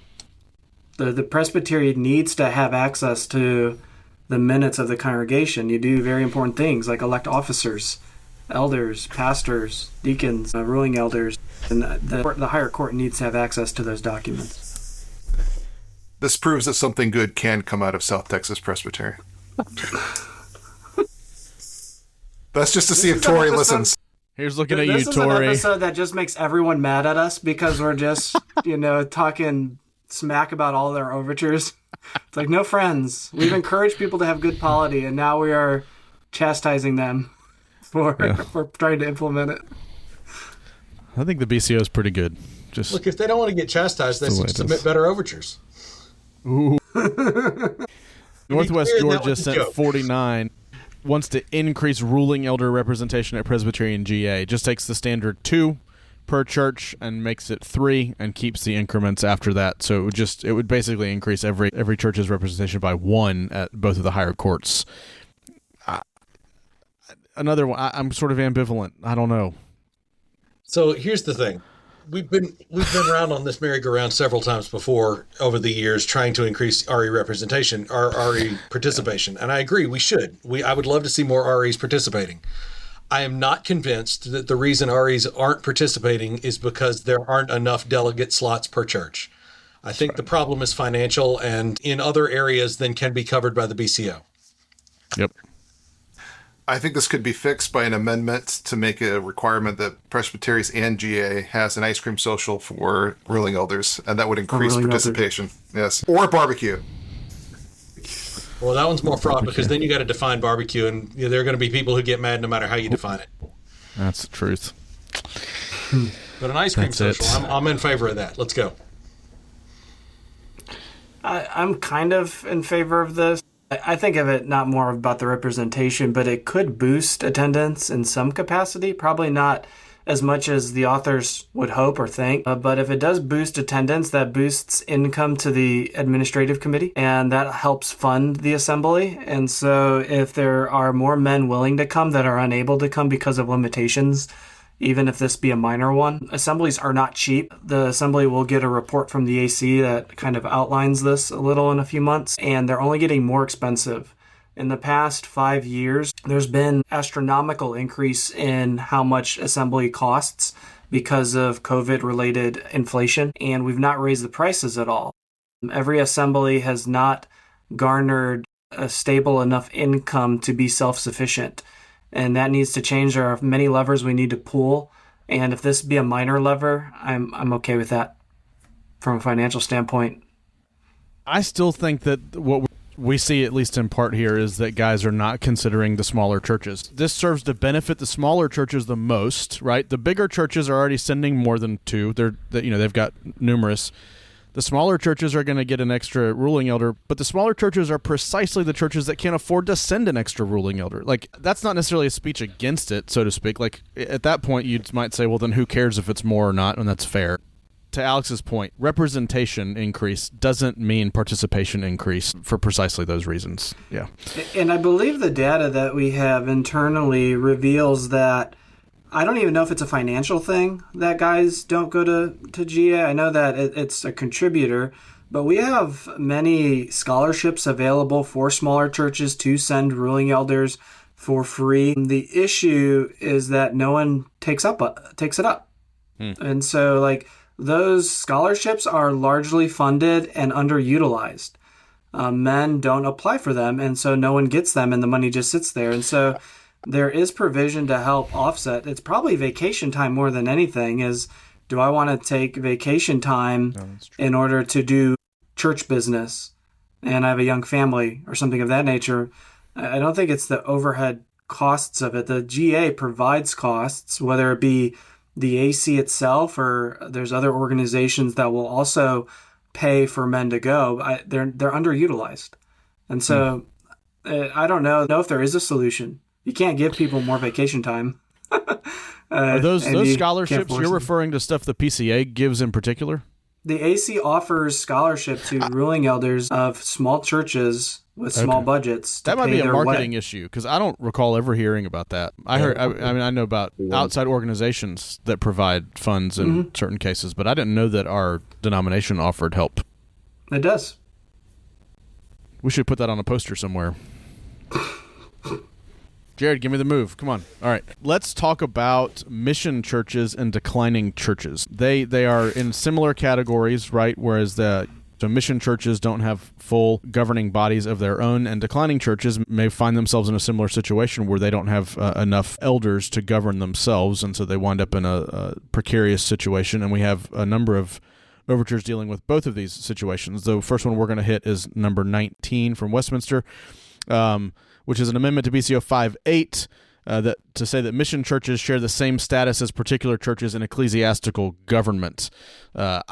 I see tons of problems with that move. I wouldn't support Overture 19, but maybe you guys want to talk about intent. One is that I understand the original author of this overture and several others is planning to withdraw it. It just hasn't come through yet, so that would be all of the ones from Westminster related to BCO 5. So 17, 18, 19, and 20, I am given to understand are going to be withdrawn, which is good because Overture 19 is a real problem. It would fundamentally invalidate all of Chapter 5 of the BCO, the whole of Chapter 5 is about why mission churches don't relate the same way particular churches do to ecclesiastical government. If we add this clause, then we just throw out all of Chapter 5, and that's the end of the conversation. It's, as I say, I think I understand what the author was aiming for, is trying to get protections for mission churches in ways that they relate. Okay, I get it. That's perhaps worthwhile. But this went way further than he intended. Mm-hmm. Yeah. Y'all good? Agreement? Do we want to skip those, or we should at least refer to the ones that might be withdrawn? I'm glad to hear that, by the way, Alex. So 18, similarly, addressing BCO 5, allows session of a mother church to call a church planter to a mission church. You know, there are ways for churches to call pastors to go help plant churches. You know, our church, as an example, we have called a man as an assistant pastor and have sent him to go plant a church in another location, and our presbytery is cool with that, and it works, and it jives. This just seems to be adding where it's unnecessary to add. Any comments on 18? Hey, you guys keep giving me this hand movement, but y'all agreed to do this, okay? All right. Let's look at number 2, overture number 2 from Wisconsin Presbytery, to amend BCO 5 to require consent of mission church members when a presbytery calls a pastor for them. So generally speaking, in a mission church situation, if there's already a pastor installed over the mission church by the presbytery, there's this line that says that when members join, they're agreeing to be under that man's ministry, and this is effectively creating the opposite, right? It's not that we get consent ahead of time. But Alex may want to speak to it. It's not actually. It's addressing the situation where if you have a church planter over a mission church who resigns before the church is ready to particularize, and you're hiring a new planter for that church, under the current rules, the presbytery can just impose a church planter on that mission church. The members of the mission church have no say.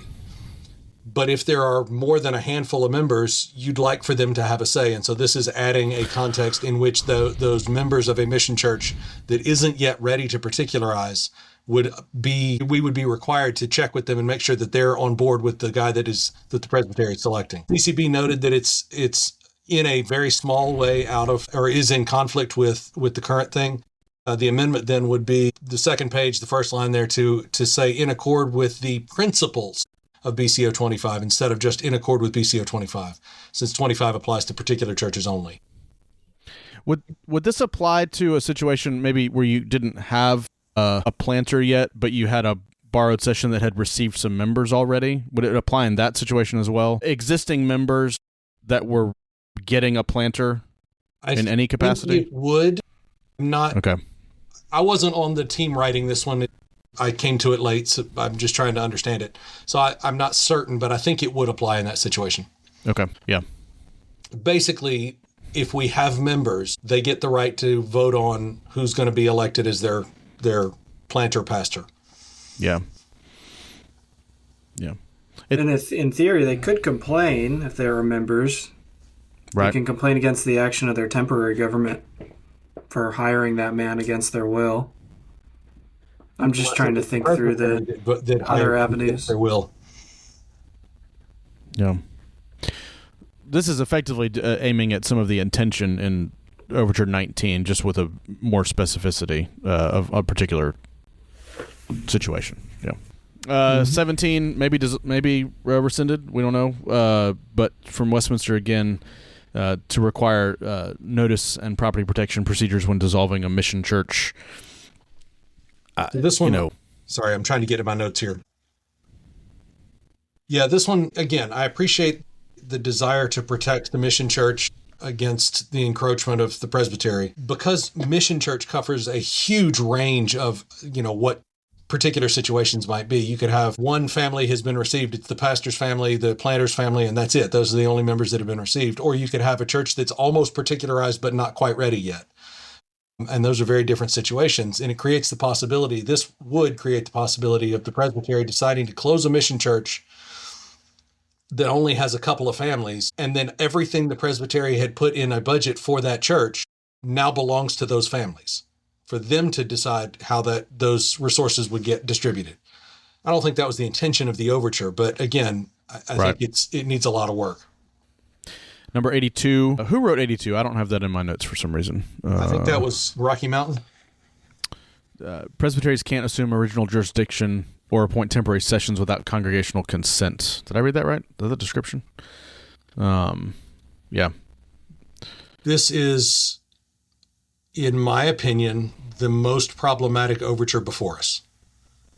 Not Overture 37? Overture 37 is a problem, but this one fundamentally ends Presbyterianism and creates congregationalism across the people. Yes. We become the Congregational Church of America. Because the higher courts no longer have... Sorry, I'm not trying to be funny. No, it's great. You can't. I can't. Come on. We're like hour 3 in here. This creates a situation where the higher courts have no actual authority whatsoever over a session, over a lower court, unless the lower court explicitly gives permission for that. This is completely changing the fundamental underlying principles of all that we... And again, I understand we're a grassroots polity, but this makes us congregational and just sort of loosely affiliated, where we agree to do things together instead of actually having a Presbyterian form of government. I don't know. You don't want to be the CPA? Wait, peace. CCA. The CCA. Congregational Church be the of America. CCA. Yeah, let's be the CCA. You don't like that? Okay.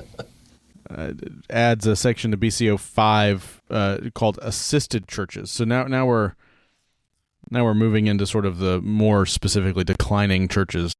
situation. So you have some churches that go the opposite direction of a mission church, and what do we do with them? And Mississippi Valley is trying to give us some guidance and direction in how to handle this. I think CCB said that it's not that it conflicts in one sense, that it doesn't specify whether assisted churches are still particular churches. So it adds a category into it. So we have particular and we have mission, and this adds assisted, and we don't know if assisted is particular or not anymore. And that would be a big issue, trying to figure out the difference between the two. What do y'all think? I mean, adding a whole category, this would be pretty significant in our polity if we did this. And I think I like the concept. Go ahead, Scott. Sorry, just Alex, you go. I'll go then. I think it's a worthwhile concept. I think that it needs probably more work. If we're going to create a new category, the depths of creating that category need to be a little more substantial, in my opinion, and a little more clear-cut. I think Ileana would very well benefit from Overture 51. Just thinking perhaps needs a little, or Overture, sorry, not 51. Is it 51? Yeah, 51. That it would be helpful to have this assisted church category. Just needs a little more work in developing that.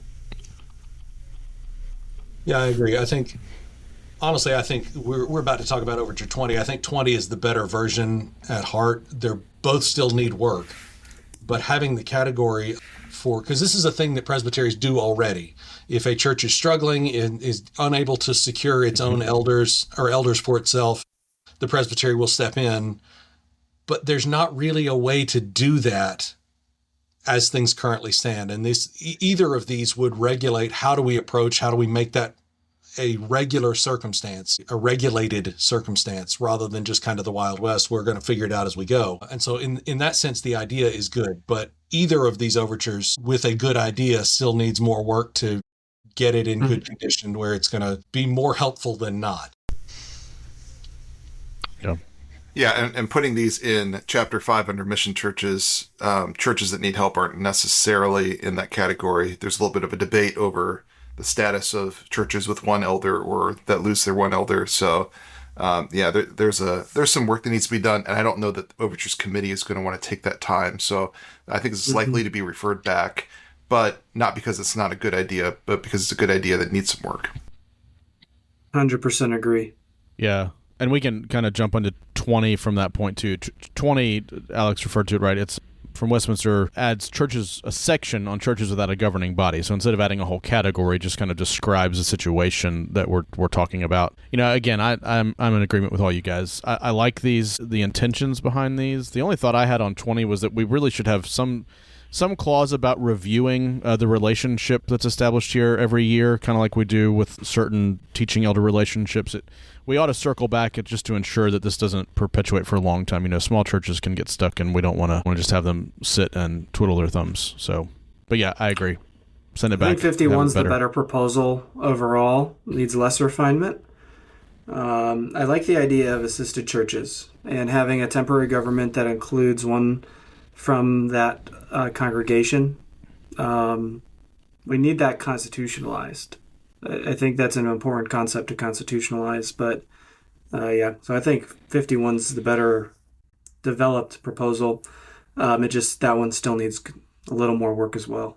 So that's dealing with churches in those different categories. We're going to shift a little bit to talk about the General Assembly. There's a lot of overtures this year on sort of what I've listed in my own notes, at least, is like GA oversight. So talking about like floor nominations and agencies, talking about RPR. We're talking about clerks and coordinators. And so we're going to deal with the clerks and coordinators to start with, and then we'll start talking about some GA things here in just a second.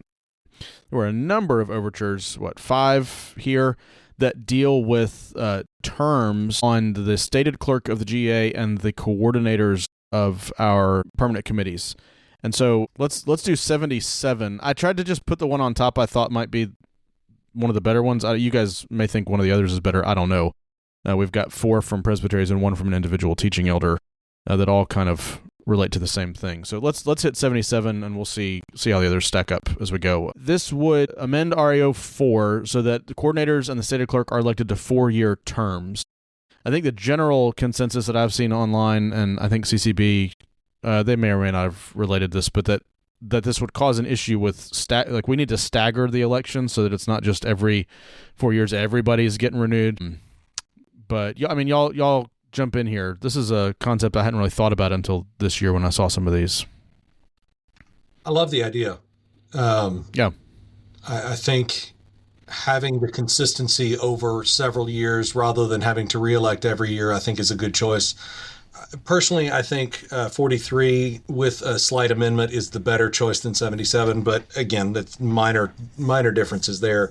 I think with 41 especially, which is the requiring a 2/3 majority, so we protect both the continuity by extending it to 3 or 4 years, and also protect the rights of the assembly by requiring a supermajority to elect. I think those two balance each other fairly well. I think that would be a better situation than having to do this again and again every year. The one amendment that I would suggest, at least to 43 or to 77, is with the explicit notation that those who are elected are eligible to succeed themselves or himself. I think some of the thought behind this is to both have some stability if you're calling a coordinator, so that they know if they're going to move someplace that they're going to stay there for a little bit. But then this does have the possibility of every 4 years, since their terms, it's an actual election. So you have a longer period of time in order to evaluate somebody. So there are some of the agencies that we do this with already, and so it would put them into M&A, MTW, and RUF. Are elected for 5-year terms. So I mean, it's or under 43. Anyway, I don't know what I'm talking about. It does argue for itself in that every year we have elections, but they're not real elections because we don't really even know what to do if somebody doesn't get it. And so this would allow some sort of a run up and say, okay, this year we're considering this position. So there's something to argue for that way. And I said we should lump them, but we really should talk about 40. Scott, unless I'm jumping in front of you. I'm softly for, I think, 43 and 77. The AC will have the recommendation of, I think, in the positive, if I remember correctly. I think it creates institutional stability. It allows for your coordinators and clerk to make changes, hard changes, but sometimes necessary changes. I couldn't imagine what M&A is going through right now, but a lot when you're trying to overhaul and save a ministry, it sometimes takes unpopular decisions to do that, if we're honest. And so allowing a man to have the stability to make those changes and don't have to worry about losing their job in order to try to save a ministry, I think is a worthwhile reason to vote for this. Because there are some decisions that Dowling or someone else in his type of situation may make that angers people, and he may lose his job in the midst of trying to save something from disaster. And so I think 4 years is reasonable. It allows to see the fruit of those hard changes and to see if the man is worthy to continue in that call after, rather than making one hard decision and losing his job over it because of the yearly election. So I've warmed up more to these overtures. I was initially against them because I like the history of yearly renewals, but I think it does promote institutional health, and that perhaps overrides my love for our tradition. I think it'd be better for our denomination. Overture 40 would reset the calendar year terms. So instead of going from GA to GA, we would have calendar year terms, so that hypothetically the stated clerk would be elected at a general assembly, or re-elect. I guess a new one would be elected and wouldn't start serving until the calendar year rolled over. The rationale is it gives a chance to move, to go through something. It doesn't put a man on the spot so that if he's not reelected, he immediately is without a job. He's got 6 months. I mean, what do you guys think about 40? I'm not saying I'm for or against it. I'm just curious. You give a guy 5 or 6 months after he's been fired to do whatever he wants to. Right. I don't like it. This is like the opposite of institutional health. Right. Yeah. It's like, okay, I'm lame ducking it, and so I'm going to do whatever I want, trailblaze on the way out. Yeah. I think that the better solution we've already addressed, which is Overture 7743. They adequately address this, where a man can be mentally prepared to walk if necessary, and he'll know by the 4th year mark if there's an election coming up. He'll likely know ahead of time whether it'll be contested or not. Yeah. And that'll be adequate enough for that preparation. A turnover in other industries, this would not be that surprising for. That does happen. And so I think the better solution has already been addressed in this episode. Alex already...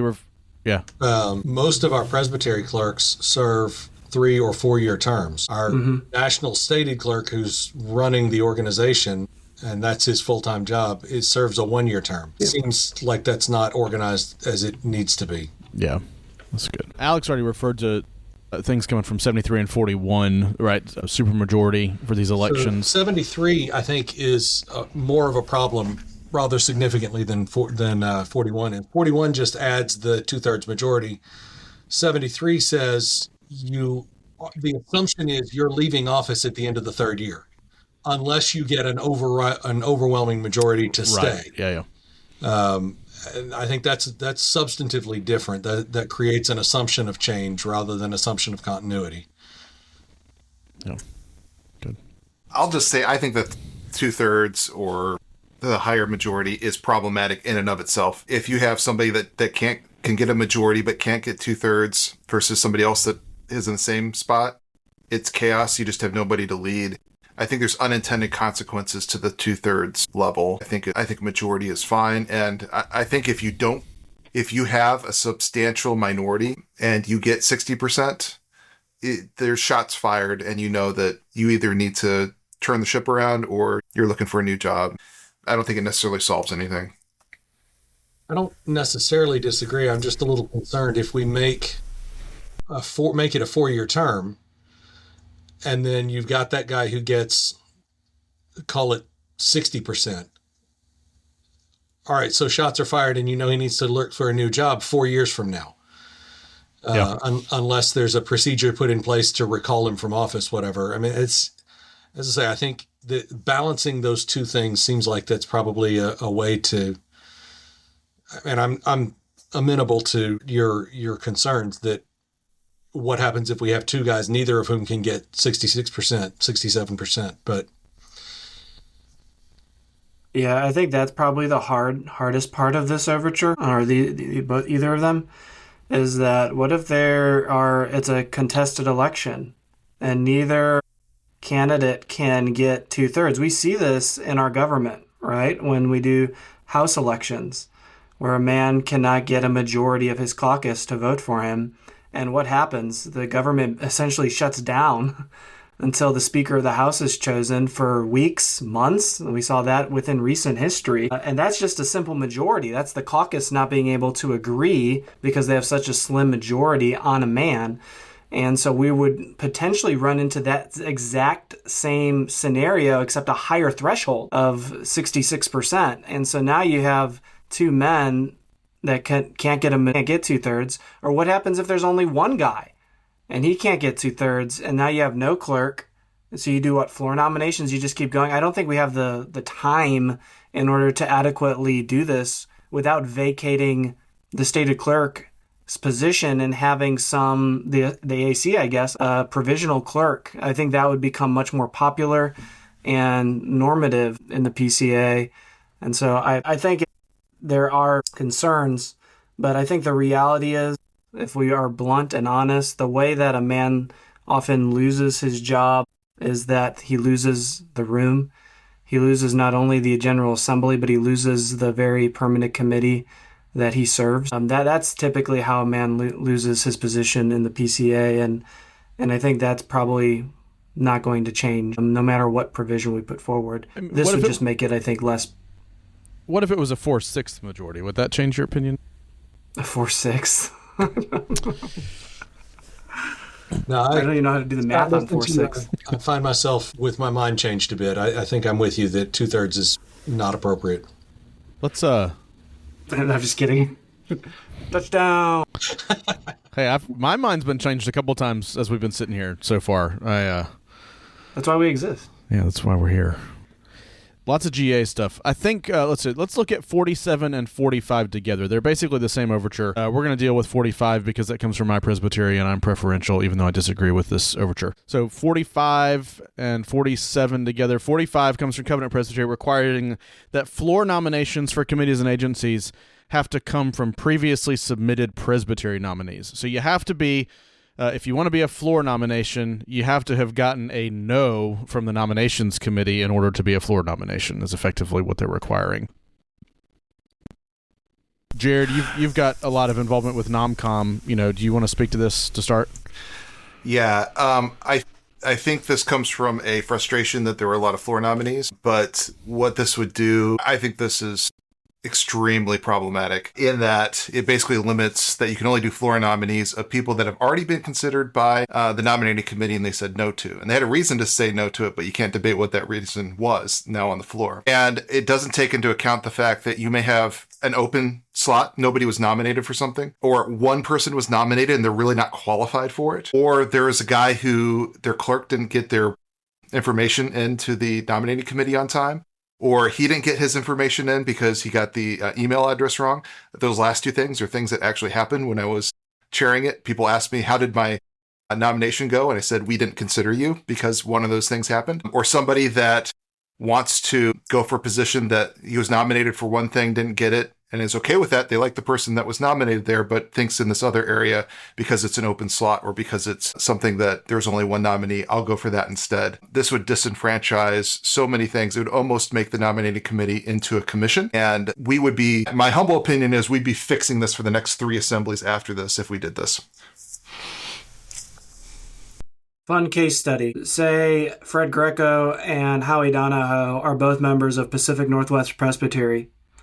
Are we to say to Fred that he shall never serve on the SJC again because Pacific Northwest only puts forward Howie, or vice versa in Houston Metro? I just don't think that is that would hurt the denomination overall. Yeah, if a presbytery has something against someone and they don't nominate them, that would be something. Now for SJC, you can only have one member at a time that is serving, but yeah. All right.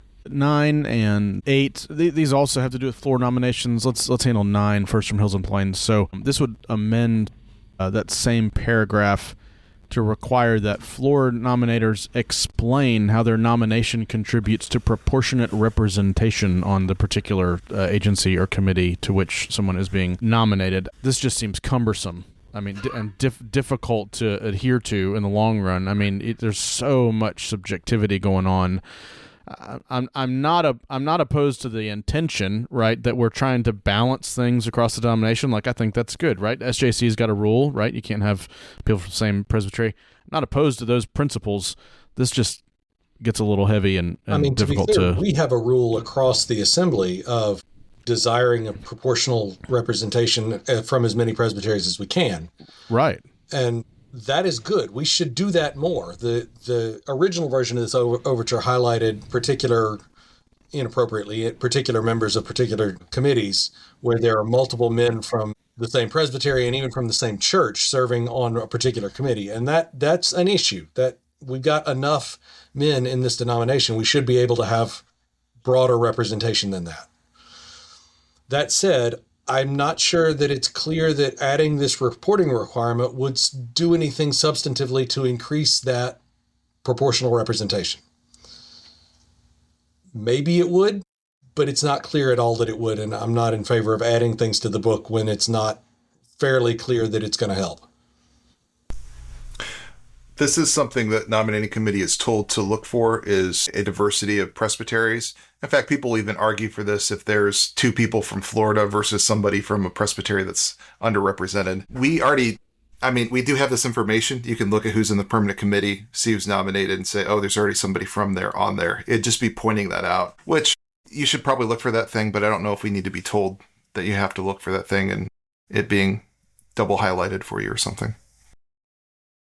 In my opinion, and I'm going to push us into Overture 6, I think the best of this lot is Overture 8 of 47, 45, 9, and 8. I think the best of them is 8. Probably the most likely to pass the assembly is Overture 8, which would Wait, no, that's not it. What was the one from Pacific Northwest that was just like this proportionate? I thought we don't have that on here. There was You're talking about the one for admin 5? from different presbyteries. for admin. Yeah, that's I 5. think, sorry, yeah. I think of the RAO changes for proportionality, Overture 5, is most likely to be the one that gets recommended. Yeah. We can talk about that now, right? So 5, Overture 5, amends the RAO to require that the 11 elected members of admin be from different presbyteries. I mean, we don't want to. I mean, we can. We've still got some floor nominee stuff to talk about with 8, but so you're saying you think this is more likely in terms of proportionality? This is the more likely proportional language one to get passed. Yeah, of the RAO changes as relates to NomCom, I think this is Overture 5 is the most likely to be passed. It needs to be known that to pass, it needs a super majority, 66% of the assembly, and it has to be a majority of voting members there as well. So there's like a double threshold for that vote. And so, but I think that's the most reasonable. Overture 5 is the most reasonable about representation. I'm against them personally. I think that the best men of the denomination should be called to positions no matter location. And location often changes, and that doesn't mean positions change. I mean, in Covenant, I'm guessing Ben is never going to get elected to the SJC, given Sean Lucas being a member of your presbytery. And if he moves over one presbytery or you go to Arkansas, that would change. So I think the best approach is more of who is the best for this position. Sometimes it's guys that are popular, sometimes it's not. But I think the geographical location isn't the most important facet to a man's credibility to serve on a committee. I was in the South, and I'm a Yankee from Illinois. Now I'm back in Illinois. But I don't think that me being an Illinoisan should make me more credible for the AC or not. Carpetbagger, man. I am a carpetbagger. That's exactly right.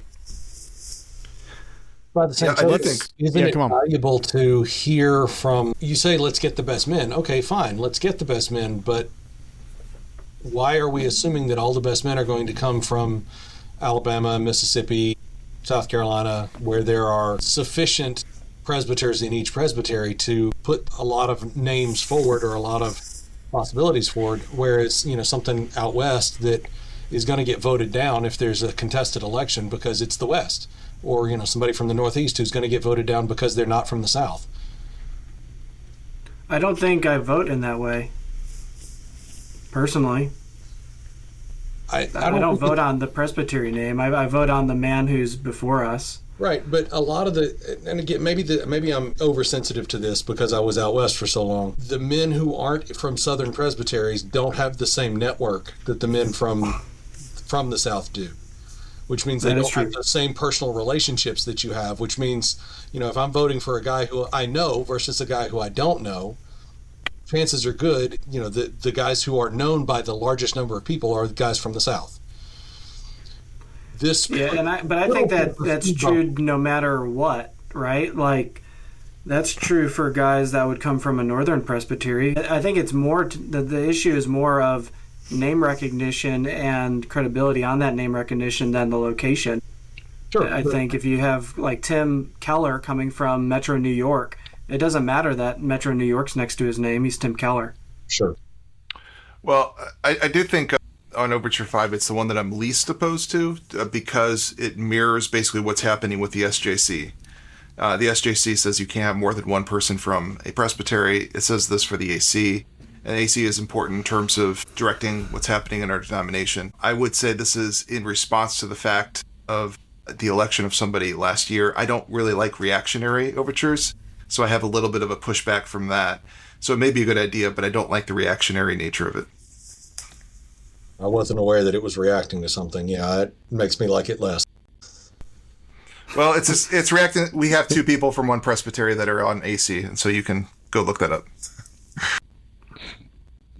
Yeah, I think 5 is the best of the bunch. I don't think limiting floor nominees is the right answer. I think that kind of goes against the grassroots nature. I think that those are more problematic to me. I think 5 is the least. I could live with 5. I do wonder if 5 can garner 2/3 of approval from the assembly. We'll have to wait and see on that. My guess is it's going to be one of the situations like last year with Jared's amendment, where it could very well get out of OC, Overtures Committee, by a majority, but then fail to garner the 2/3 majority needed to be ratified in the REO. That's my gut on it. I think Overture 5 is the best of the lot that changes representation. Real quick, one more thing related to floor nominations. Overture number 8 from Pacific Northwest wants to amend the REO to set the deadline for floor nominations to 4:30 p.m. on the first day of assembly. It's effectively moving it back 24 hours, so there's less time at the GA. My only thing here, well, one of the significant things for me at least, is that the rationale mentions that 100% of nominations last year were electronic. But I think removing the written option creates a single point of failure. I mean, it would not be unusual for the Wi-Fi to fail at GA, right? Or for technical, what if the power goes out? Like, how are we supposed to get this in? So I think keeping it the way it is fine. It doesn't affect a whole lot. The argument that you don't see it till later on Tuesday night or Wednesday night or whatever it is, you can see these names. You can figure this out. It's not that big a deal. It's worked for so long. I don't see any reason to change it. Didn't it also extend when you could start submitting floor nominations to before the start of General Assembly, so you could submit them a couple of weeks in advance by email, which doesn't necessarily shrink it or provide that single point of failure? Right now, when you get the handbook, you can hit the link and are able to do a floor nomination. So I think you can do that now. And it also was revised. So if you don't have the revised Overture 8, I think it changed some of those things with like what... it still does eliminate the writing part of it. So, yeah, you're right, Ben. I just, to think that we're always going to have technology available to us is kind of dumb. Let's at least keep the old stuff. I don't mind using electronics, but, I disagree with Ben. You have over 30 days. You have like 30 days plus to submit these, and most of them probably come in 30 days in advance. The guys that are coming in on the day of assembly, my guess is they have not been, it's like a gut thing almost, which is fine, but I'm assuming that most of these nominees come in before we actually get to Chattanooga or Louisville. At least that's what it appeared last year. I mean, there was a whole list of nominees put on Twitter, and that was before GA started. And so I think most of these nominees come in prior to the assembly, and I'm okay with moving it up to 4:30. I think the one thing I would want to add to this one is that also demand that the nominating committee submit their report faster so that we can have those.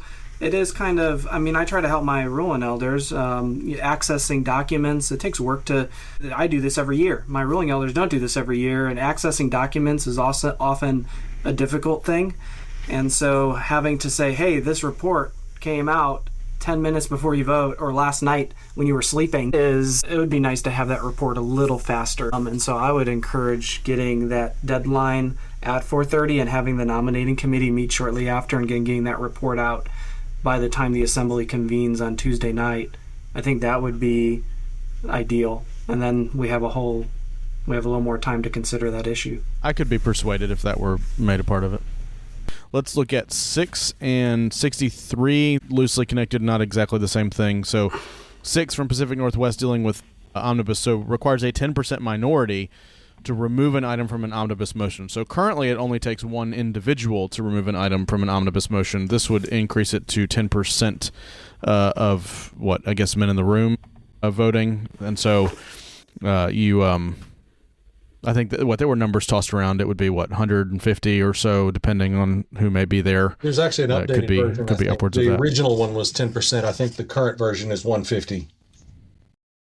Oh, they changed it to a number? No, it's a number. 150 is the new number. 150 people. So instead of 10%, which could be, how many, is that 10% of registered commissioners or in attendance commissioners or voting commissioners? Right. Just a hard number, 150 people.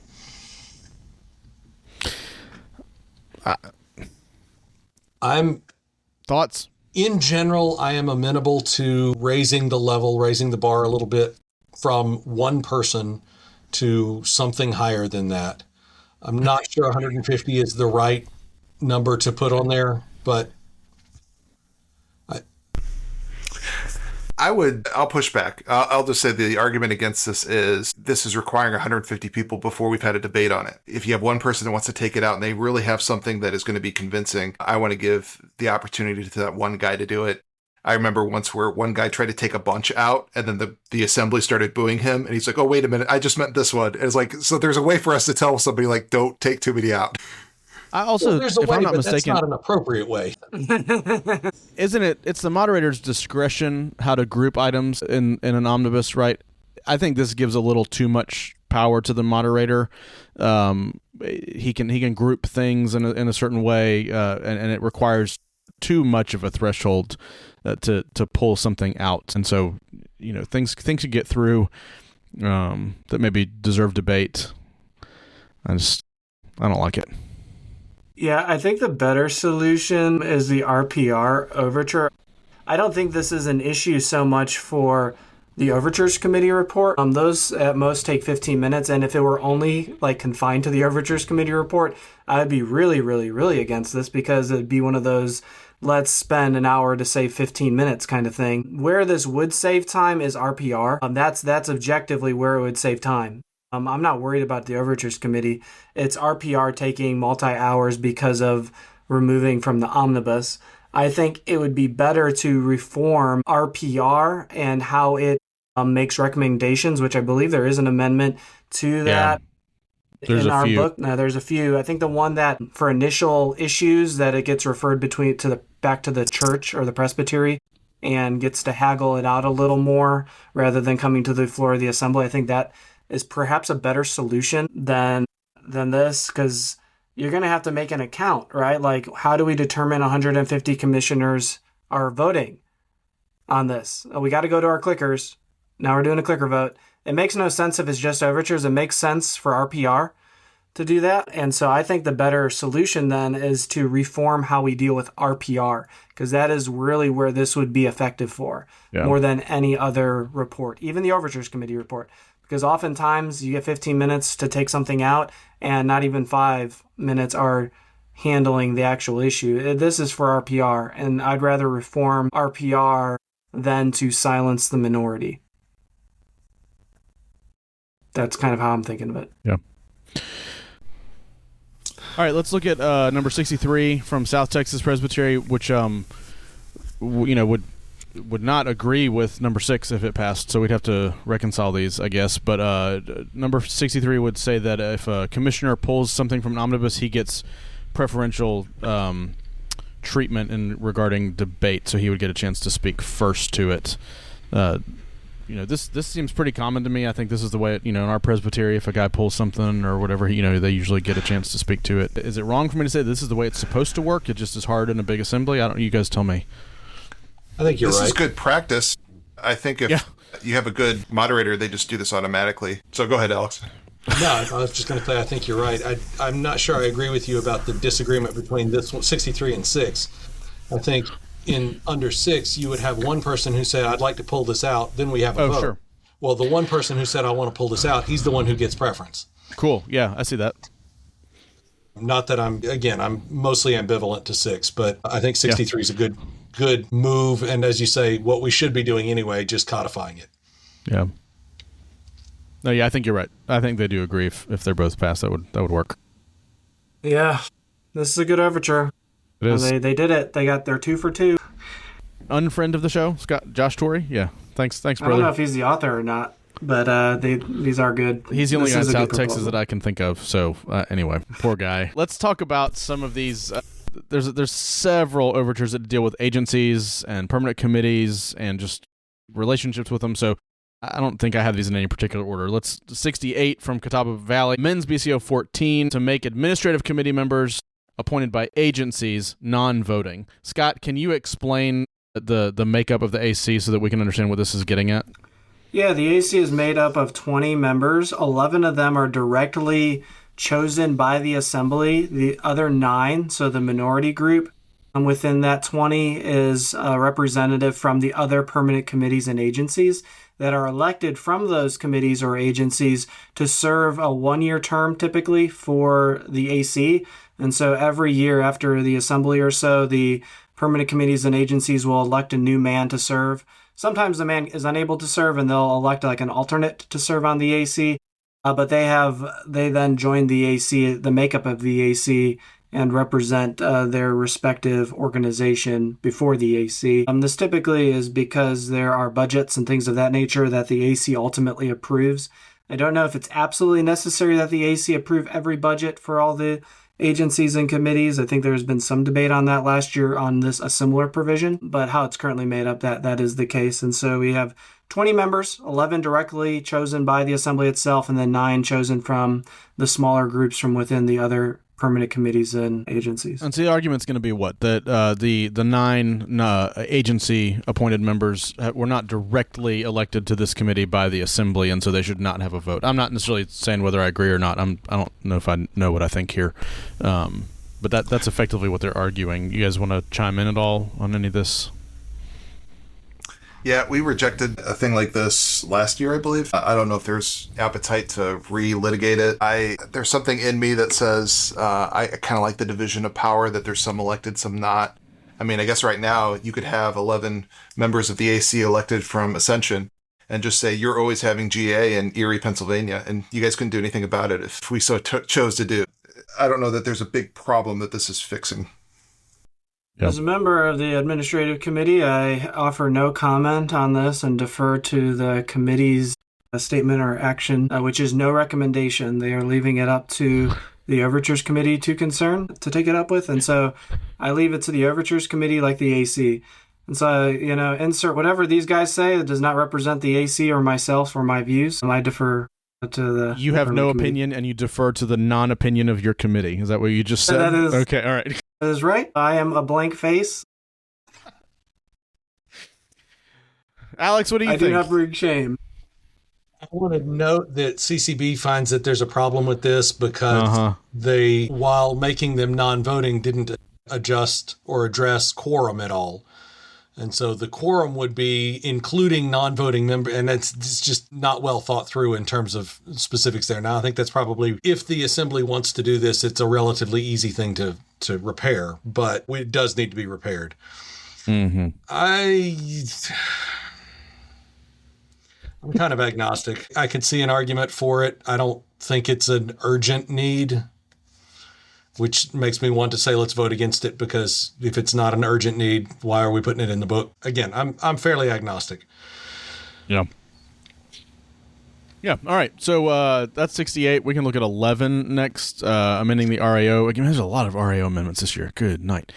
So this would require specific assessment and church planning data and M&A's annual report. We've seen some of these come up over the last few years, right? People wanting more information from our permanent committees and agencies in their reports. This one, if I remember correctly, without looking at it in the moment, is a little vague and would open up to too much information. It needs to be a little more particular. But, I mean, you guys probably have it in front of you and want to say something.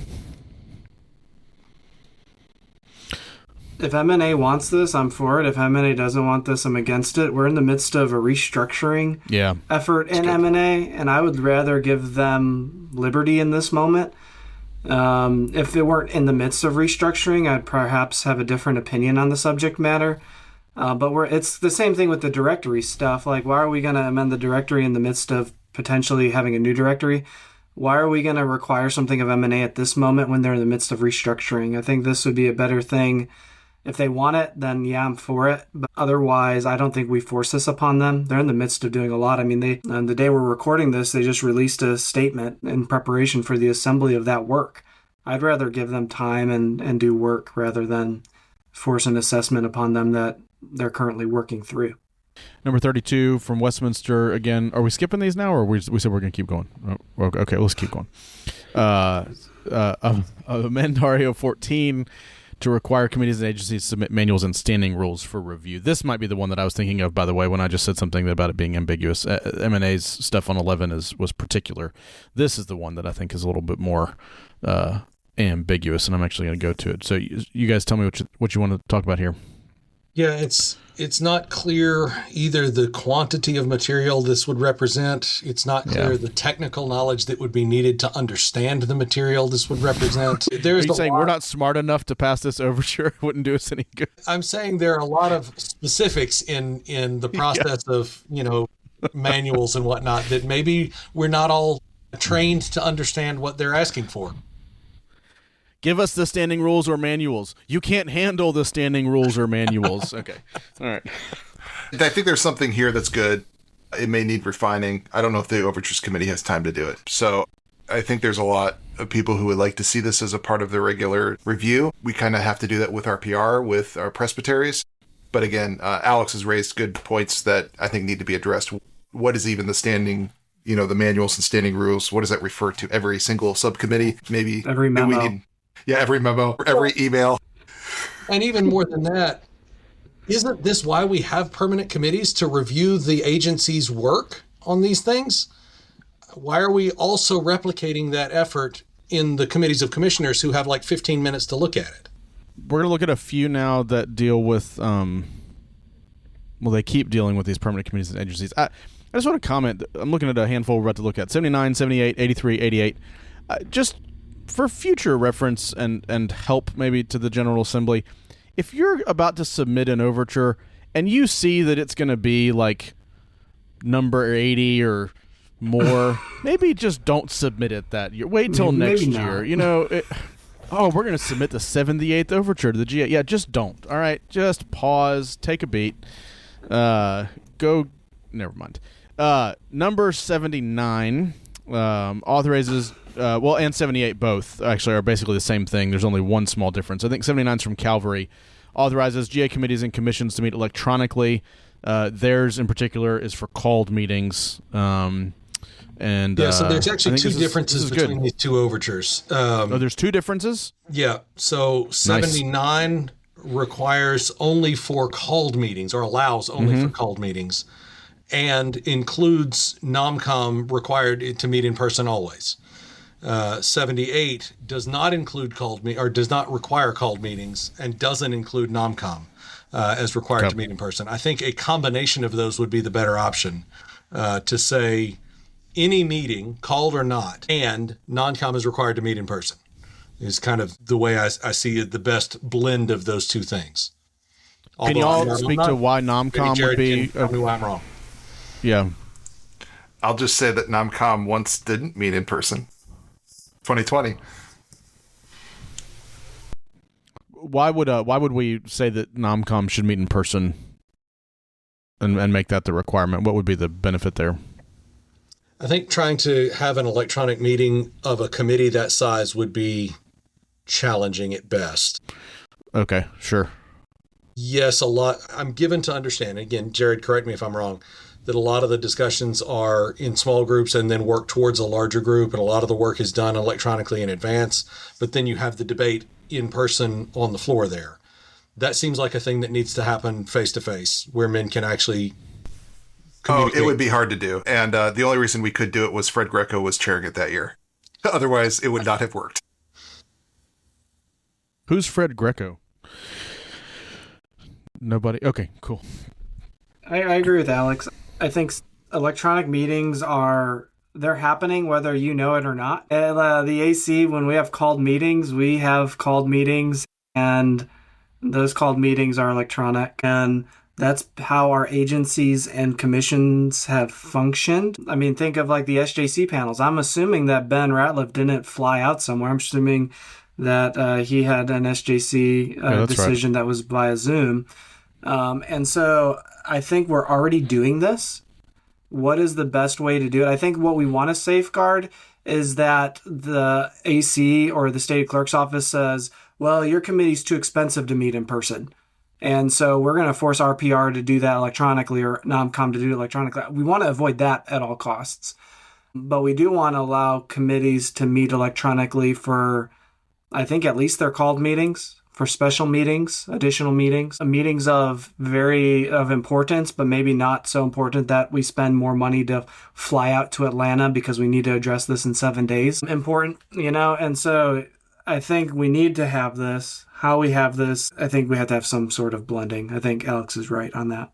This is more anecdotal, but our presbytery, when COVID came around, we moved most of our meetings to electronic meetings, and even credentials, examinations of transfers and licentiates and ordinands. After a while, credentials, we opted to swap to, we only do electronic meetings for a transfer exam because it's a little more brief. We don't need a guy to fly in from outside the Presbyterian stuff. But there are some meetings, right, like licentiate exams and ordination exams, you just got to do stuff in person, right? Like you can't do that online. I need to see the guy. I need him in the, So, yeah, I like this. I think having the flexibility is really good. Y'all all right? Yeah, and I think just to piggyback on what Scott was saying, I think requiring electronic meetings would be a problem. Allowing electronic meetings is absolutely appropriate and good. To give the committee the right to say, we don't need to fly to Atlanta, we don't need to fly to wherever, we'll just, hop on a Zoom call for a couple hours and we'll be good to go. Which is very different from having the clerk require, hey, this is going to be an electronic meeting whether you like it or not. Oh, man. These are two interesting overtures coming up. Let's look at number 83 from, I think it's from Northwest Georgia. So this isn't going to the OC. This is only going to Covenant College and Covenant Seminary. Requires authoritative Bible and doctrine courses at the college and the seminary to be taught by ordained elders. Let's just be clear that what they specified was not ordained PCA elders, but ordained NAPARC elders. So we could have an ARP ruling elder who's absolutely convinced that women should be deacons teaching theology at Covenant Seminary. Law of unintended consequences. Whatever they intended, that wasn't it. Yeah.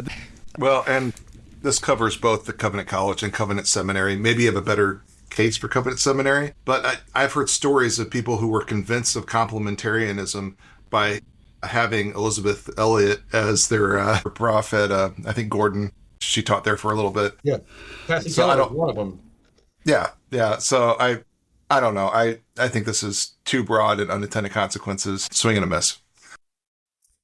88 instructs the administrative committee to format the BCO and the RAO to a standard 8.5 by 11 size for free digital download. This could have been an email. Why? This is one of those that's like, if you really care about that, you do the work and give it to the AC and say, would you please put this on the webpage? Seriously. Instead of instructing the AC to do the work. I hate to be that guy. Uh-oh. But you can already do this with the digital BCO. You just have to change your printer options, and you can already make a BCO that's 8.5 by 11. I don't know why anyone would want to do that.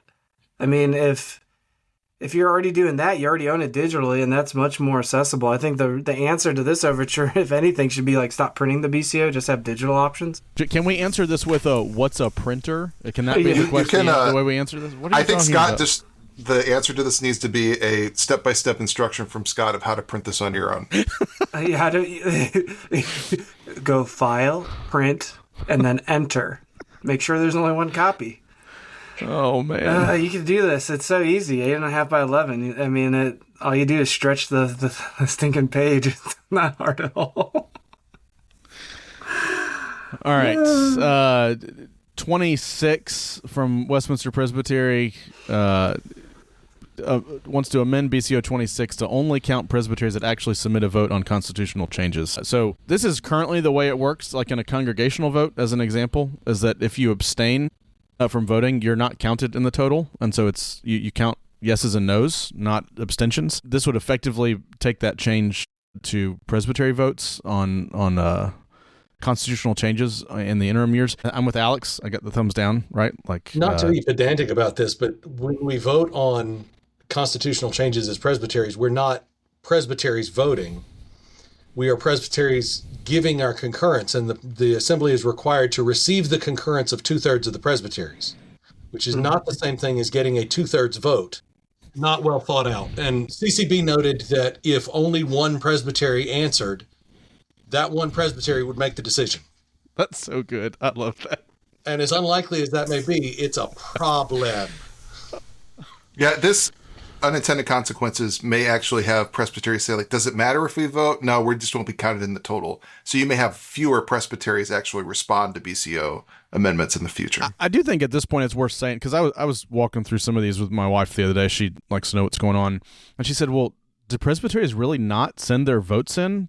to ratify? And we're like, yeah, like it happens, you know. There's 10 a year. We're really usually. hoping that enough presbyteries will say yes or no or just vote at all so that we have a good number, but it does happen. So presbyteries, vote, send your numbers. I would say this has changed dramatically since the infamous spreadsheet was drafted. Actually, presbytery percentages for voting has gone way through the roof. I've done like tabulations over the last decade of BCO amendments and votes, and since 2020, presbyteries are actually all engaged for the most part, with a few missing here and there. And so the engagement is at an all-time high. Very few presbyteries fail to do this now, and you'll see that in your commissioner handbook. Very few. I mean, look at the dashboard. Since I've handed over the keys to the project to the AC, the dashboard shows that most all presbyteries are answering amendments now, which is great. That is exactly where we need to be. And I would probably refer this back just generally. I don't know if we need to say negative on it. Not one vote in those last 10 years has been a result of failing because of an inadequate representation of presbyters or presbyteries voting.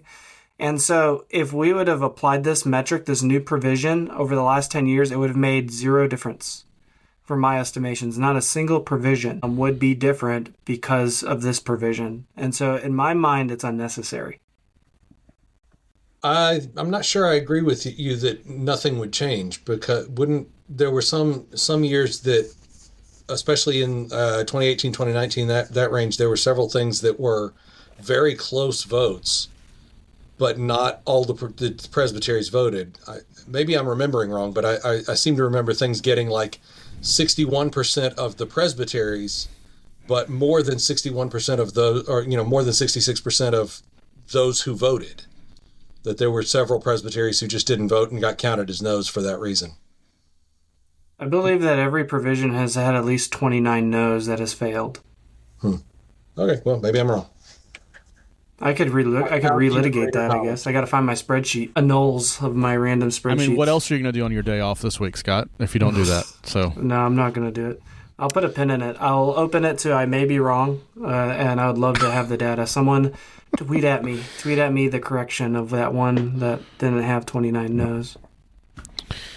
Let's talk about RPR. Scott alluded to this a little bit already. Jared, I may get you to explain some of this just so we can. I don't want to complicate things because you're the one that loves RPR so much, so I don't want to steal this away from you. But let's talk about 7 from Pacific Northwest to amend RAO 16 to change how the Committee on RPR reports to the Assembly. Do you want to help us understand? Am I putting you on the spot? Yeah, I think what this would do is to basically say the first responses have to come back before GA starts commenting on it. So allow the presbytery to respond before we start saying whether or not that's authorized or not. It would expedite the report. It would make it a lot shorter and prevent people from pulling things out because they don't want to be cited for it, rather than just having their presbytery say, "Oh, it's a misunderstanding. Here's where it is." Tell RPR that. Don't tell GA that. My question would be: does this give RPR too much power? Yeah, I was going to say I'm in favor commission? of streamlining the report significantly, but that would necessarily make RPR a commission, not a committee, because they're making decisions. They're citing presbyteries and receiving the presbytery's response to that citation, rather than offering suggestions to the Assembly for the Assembly to cite presbyteries. Again, that doesn't necessarily mean we shouldn't do it, but it's going to need some editing and amending to acknowledge that we're giving more power than a committee has. Is this the issue that a lot of people feel is that the RPR report on the floor of the Assembly takes a long time because people pull stuff out and they want to talk about all the details. This seems like to me, it seems like an inappropriate way to address that particular issue. I think the rationale on this one referred to like 105 minutes would be saved on the floor. Like, okay, an hour and a half is nice, but I don't know if I want to give RPR the commission power. Well, I think if we want to deal with unruly RPR reports, either 7 or 53 would need to happen. And 53 basically prohibits RPR members from speaking during the report, kind of like the OC, which I personally would like because they had their chance to debate it. And now let's have the rest of the committee have that chance. And so I think one or the other, either 7 or 53, I think would be really helpful for us to not have discussions in GA that actually should either be happening between RPR and the presbytery or within RPR, and then you're hearing it again without any of the context in GA. Is there, within the 7, and I just don't know the answer, I'm trying to read it and I'm not really finding an answer in it. Would this prohibit what we've had to deal with, say, a woman preaching in a PCA pulpit where RPR expedited that concern to the SJC for multiple years? Would this prohibit that? No, because that was a 40-5 that they sent. That wasn't in the citation part, I don't think. But I could be corrected on that. Because if this would prohibit that, I'd be against it. If this still allows for extraordinary issues to be addressed by the assembly, that doesn't have to go through like a 2-year process. Like if someone does something grossly unconstitutional, ordains a woman to the office of teaching elder or something, I don't think we want that to be, oh, well, RPR has got to wait for a satisfactory response, so it's going to be 24 months before we get an adequate response at least, right? And typically that information is coming out more than 24 months in advance because it first has to get reported to RPR. And so my concern would be if this would shut down that avenue where RPR could say, we're just going to send this to the SJC. I want that carve-out to be allowed. If that carve-out's allowed, I'm for this. I think that's where maybe I'm confused. So RPR gets the power to, right, it's adding this whole section. The committee has authority to approve them without any exceptions, to determine an exception of form and inform the presbytery, to determine an exception of substance and cite the presbytery to respond to the committee, and then even to determine whether the presbytery's response is satisfactory. That means that there could be stuff going between RPR and presbyteries that never sees the floor of the General Assembly, and it's all based on the determination and judgment of the RPR committee. Some stuff we just need stuff to come to the floor. The argument I heard is that you will still have access to the whole RPR report as is, and that part of it will just be informational. So wouldn't it be like that RPR would be concealing this information? The whole report would still come before the assembly as is, but the initial citation of the lower court would not be actionable. It would be informational to the assembly. And so say if there's like an exception on images or something, we've seen that in the past, and whether that's an exception that can be taken, instead of that being an actionable item by the assembly, that's an informational item to the assembly as RPR deals with it with the lower court. That's how I understand the provision currently. This one right here. Ben, I think you're right to call out D there in the added section. Yeah. So if a presbytery's response isn't satisfactory, the committee will cite them to respond again to the committee. So This is 2 responses to the committee before it comes to the assembly for any sort of response or action, which seems, even if this is a good thing that we need to do, that seems excessive. I don't buy the let's save time. Like, we're going to GA to do some work. Let's do some work. Like, right. Come on, that's what I'm here for. Cancel the dinner. Well, cancel the dinners, and we can put all the videos from whoever online for us to watch. Let's just do some business, please. Let's do that. We are 4 guys that are painfully going through every overture for like 6 hours in a podcast. And so we're not the audience for this overture. Save time? Who saves time? What's that? I don't know. What are they talking Maybe about? this could be taken down to a level of just first responses or something like that. I think you guys have some good points on that. I don't mind them asking for a first response, but then bring the first response to the GA, right? Like, that would be the level I would want it to cross over to us. I would want it even further back than that. Oh. He wants the whole report. He wants it as it is. I am fine with basically what we're currently doing, which is if there are no exceptions found, that doesn't get debated or voted on. It just moves through. If there are only exceptions of form, that again, we don't debate or vote on that. It just moves through. Okay, fine. So let's not even bother putting that in the what the RPR is submitting as things that we vote on. Just move that on through because that's what we're already doing. But if there's an exception of substance, that's a citation that only the assembly can issue.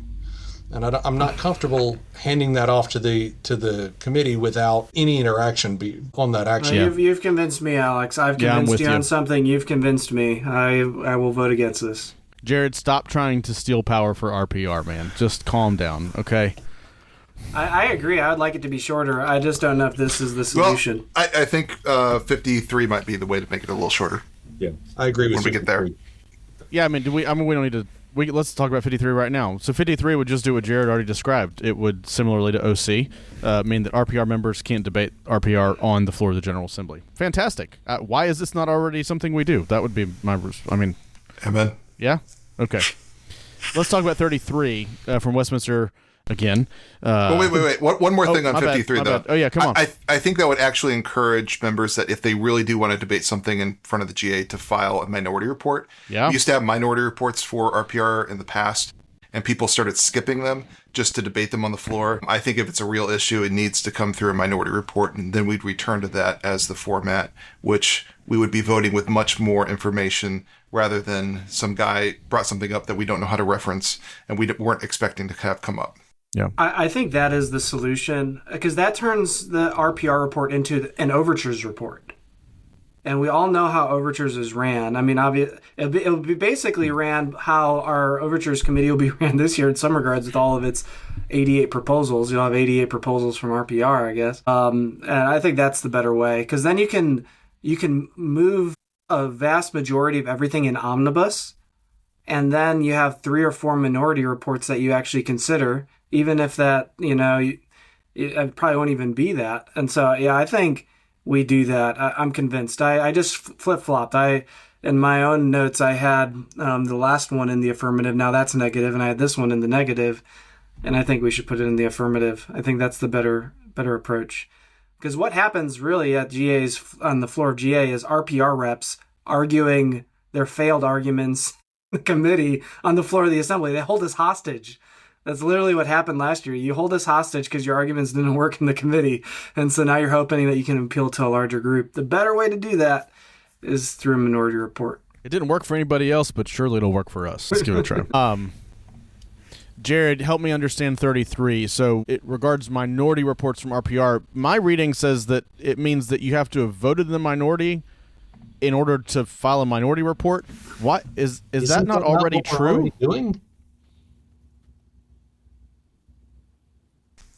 Yeah, I don't know.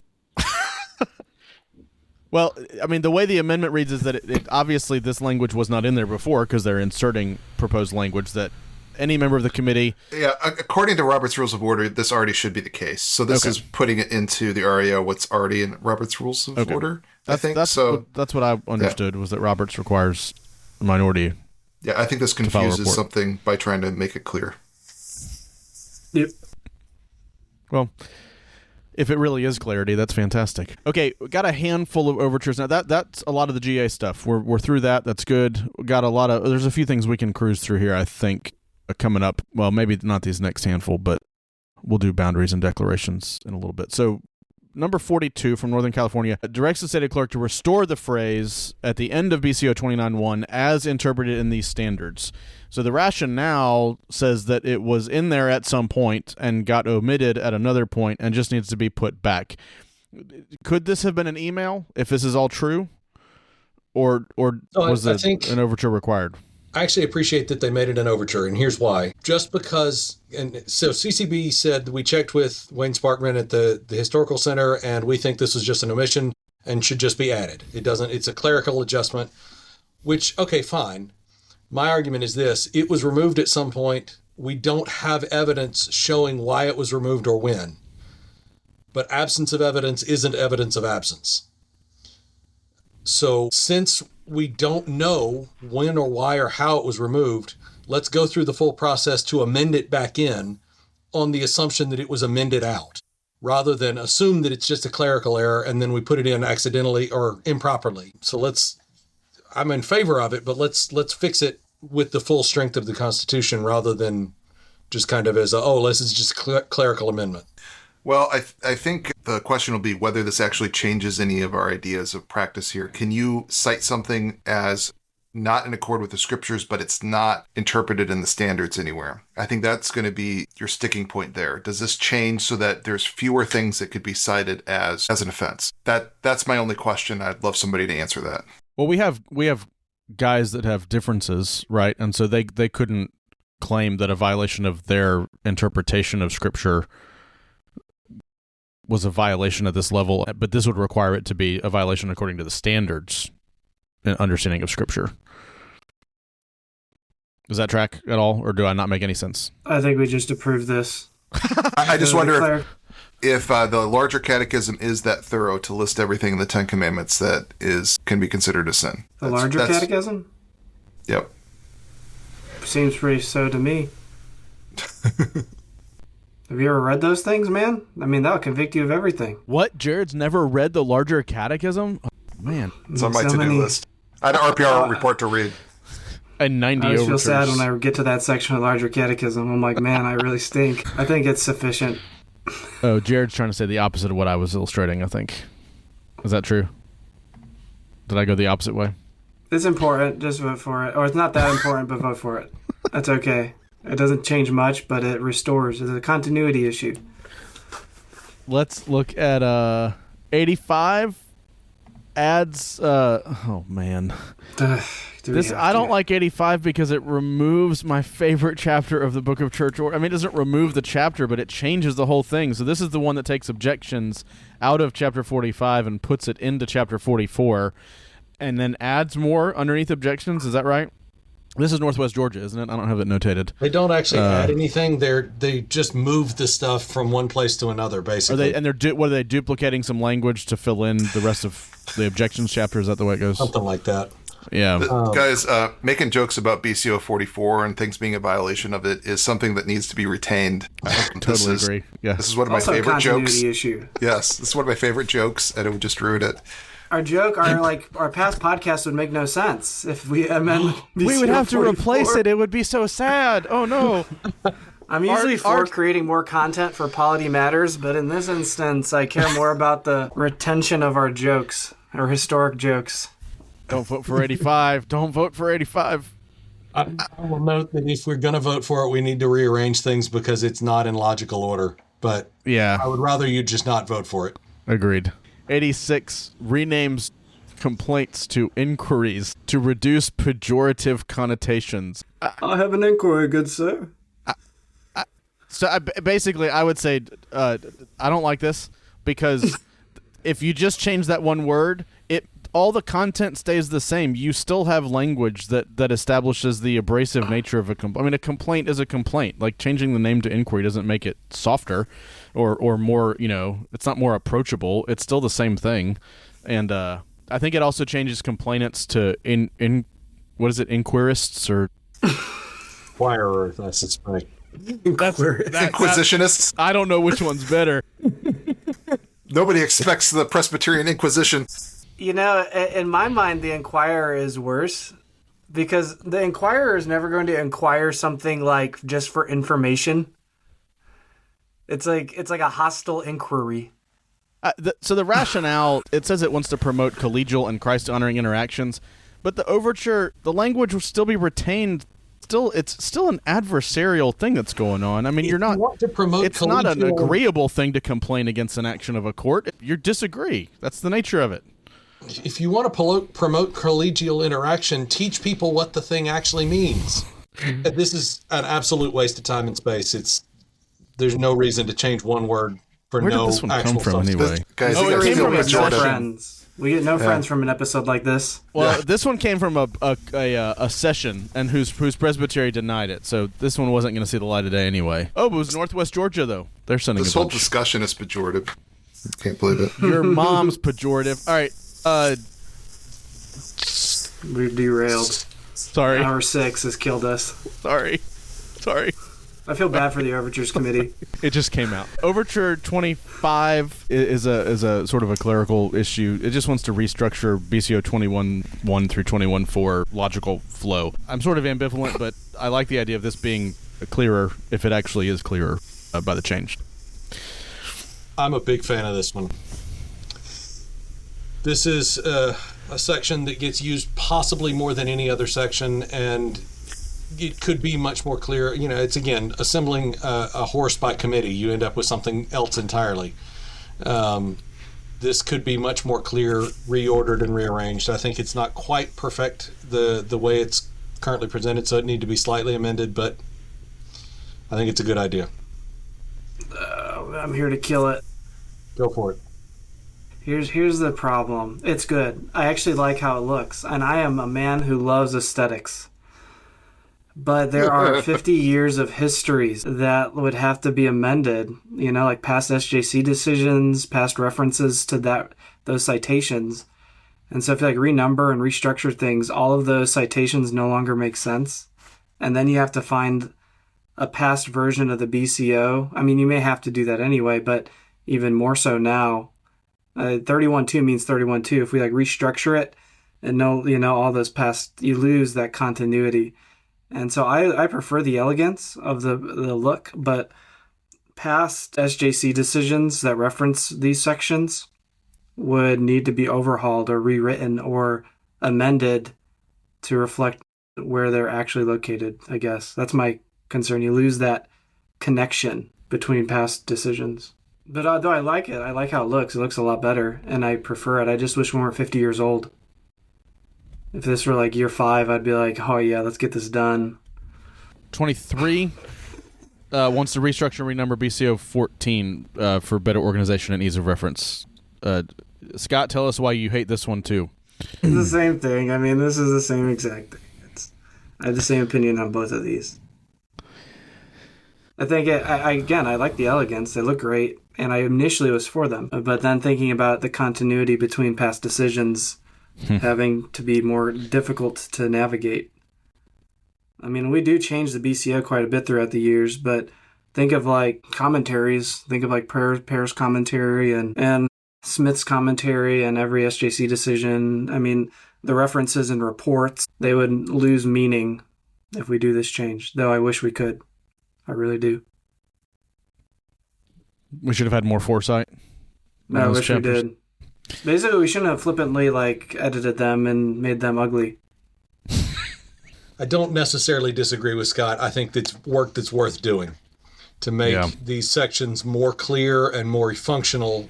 It's worth doing the Control F and change in all of the reports that we've done in the past. I mean, that's why we have staff. I think we have a new position for you, Alex, at the state clerk's office. It's going to be called the Command F position. That's what you're going to... It's minimum wage. You don't get paid a lot. You want to be bivocational? It'll work. You can do it. Okay, I think we're arriving at a few that we can kind of take in chunks, and the first one being boundaries. So we've got 70, 44, 62, 10, and 87. 2 of them is a pair. 10 and 87 deal with Ohio counties and Pittsburgh Presbytery counties, and so it seems like they're in agreement. So 10 and 87 should be approved as long as M&A's on board. See no reason they wouldn't be. Tennessee Valley wants to multiply into 2 presbyteries. Who doesn't want to have a Smoky Mountain Presbytery out there? So we should totally approve this. Covenant, my presbytery wants to divide into a Mississippi a Covenant Presbytery, and I think what the men have decided is they're going to be called the Arkansas Presbytery when they form, Lord willing. So we'll get 2 over here. And then number 70 is changed from a Korean Northwest to expand and include some boundaries in Alaska, Hawaii, Oregon, and Washington. So just expanding them a little bit to include are there churches there that would become a part of Korean Northwest at that point? There are no churches. So they would have a home. There's no churches at the moment, so they're going to expand and make available the chance to go plant some churches. Cool. So, there's no strong opinions on these boundary changes, I don't think. I had heard rumors that Tennessee Valley might pull their overture, but I haven't seen one come up, so I guess we'll see what happens. I'm a little concerned that Pittsburgh was getting things stolen from it because it took them 6 months to respond. From 10 to 87. Maybe they were actually sort of rational, thinking, should we really turn in the 87th overture? Really? Yeah, maybe we shouldn't do this. Okay, then we've got some in our list that are more declaration requests of the General Assembly to do some things, not constitutional changes. So 66, 76, and 89 are effectively the same request, a declaration of thanksgiving for the 250th anniversary of the founding of the United States. I can't recall if they have particular details and dates lined up with each other. There are some substantive differences between 66 versus the other 2. Okay. The other 2 are purely declarations of thanksgiving. 66 includes a time of prayer, and it's a much more expansive therefore section. Gotcha. Just as a side note, I want to commend Calvary for managing to get their Yay America overture to be number 76. It seems like an appropriate number. But other than that, I don't love these overtures. We have, for one thing, I would love to know what the Canadian churches and the church in the Cayman Islands thinks of the entire denomination saying, Yay America. They're not in America. They're not in the United States anyway. I think it's a little tone deaf in that sense. That said, we've dealt with one of these anniversaries for the United States in the past. In 1975, we were looking at the bicentennial, and there was an overture that was sent forward that I think is a much more appropriate overture for us if we were to substitute effectively that overture for what we've got for either of these three, any of these three. Basically just says, in recognition that this is a significant year and that there's a lot of things going on and that the scriptures call us to pray for all men, kings, and all that are in authority. Therefore, let's call for a national day for the Presbyterian Church to call for a day of prayer and fasting for revival in the United States. Further, that this day of prayer and fasting be set for the Sunday before July 4th, 1976 at the time. I think that would be a more appropriate thing for us to do as a church, as a denomination, is to say, let's come together on the occasion of the 250th anniversary and pray and fast for repentance and revival in this place that God has called us to be. I think that would be a much more appropriate answer to a national anniversary than, hey, let's celebrate this one place that not everybody in our denomination lives in. Jared, your mic's not working. Hey, Jared, we lost your sound. It's like muffled and weird. And this episode's so long that Jared's mic decided to quit. Yeah, it actually might have overheated. Can you hear me now? Yeah. Yeah. Okay. I do think there's a... What a flex. We overheat microphones on Polity Matters. AirPods die, microphones die. This is precursor to the Overtures This Committee. is all staying in. I'm not taking any of this out. I do think it's appropriate for there to be a Thanksgiving for birth of the United States. I think if the Canadians ask for that for Canada, we should do that. But pairing it with a day of fasting for revival and renewal, I think would be appropriate. Our BCO talks about both times of Thanksgiving and of fasting and of Thanksgiving, and I think maybe pairing them both in the same year might flex our muscles a little bit of things that we haven't done in a while. Let's give thanks and let's have prayer and fasting, and let's remember how to do both those things within this context.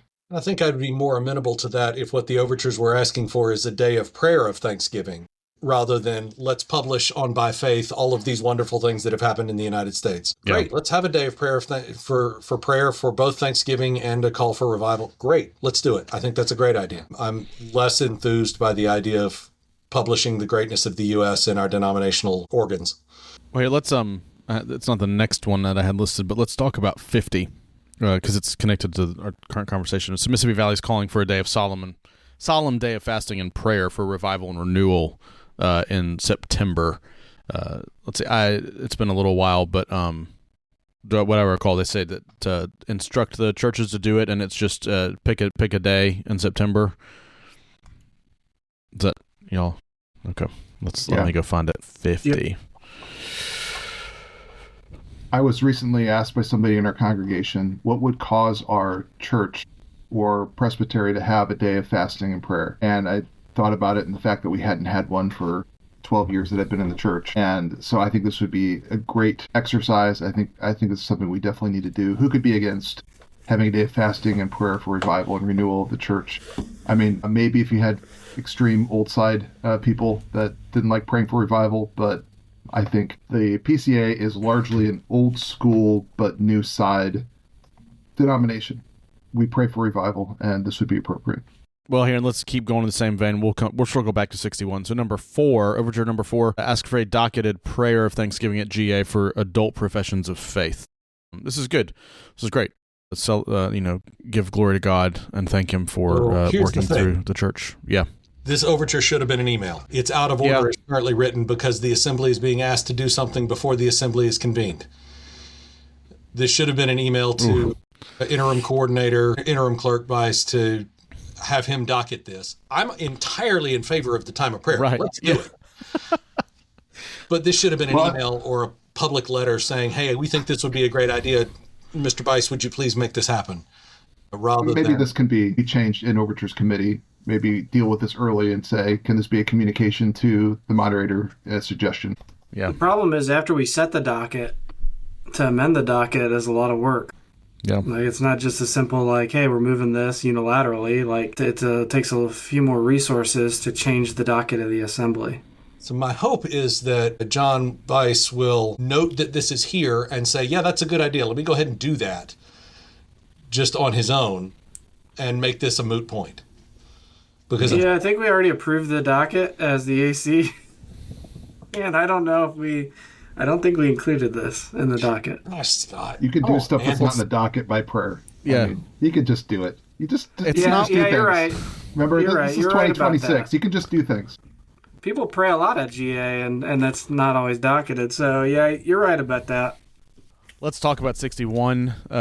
Calvary Presbytery requesting that we declare the Danvers statement as a biblically faithful declaration. It's listed in the whereas statement at the beginning of the overture. So they reference declaring the Nashville statement biblically faithful. This is from a while ago, right? This statement is not new, if I'm not mistaken. Is it? It's 2009? Does that sound right? Anybody know? Yeah, there's a reference in the further rationale down towards the bottom that the PCA has not formally adopted or approved the Danvers Statement as an official denominational document. And there was an overture to adopt the Danvers Statement declined by the General Assembly in 2009. So it's at least older than 2009. And Calvary's asking for us to declare it biblically faithful. Any thoughts? This is probably meant to be within the discussion of women deacons and role women, and to have a statement that serves as kind of a declaration of principles. I think this would have the same arguments or pushback against it that the Nashville statement did. Yeah. It's created by an organization outside of the PCA. Is this something that we necessarily need? If we declined before, why did we decline?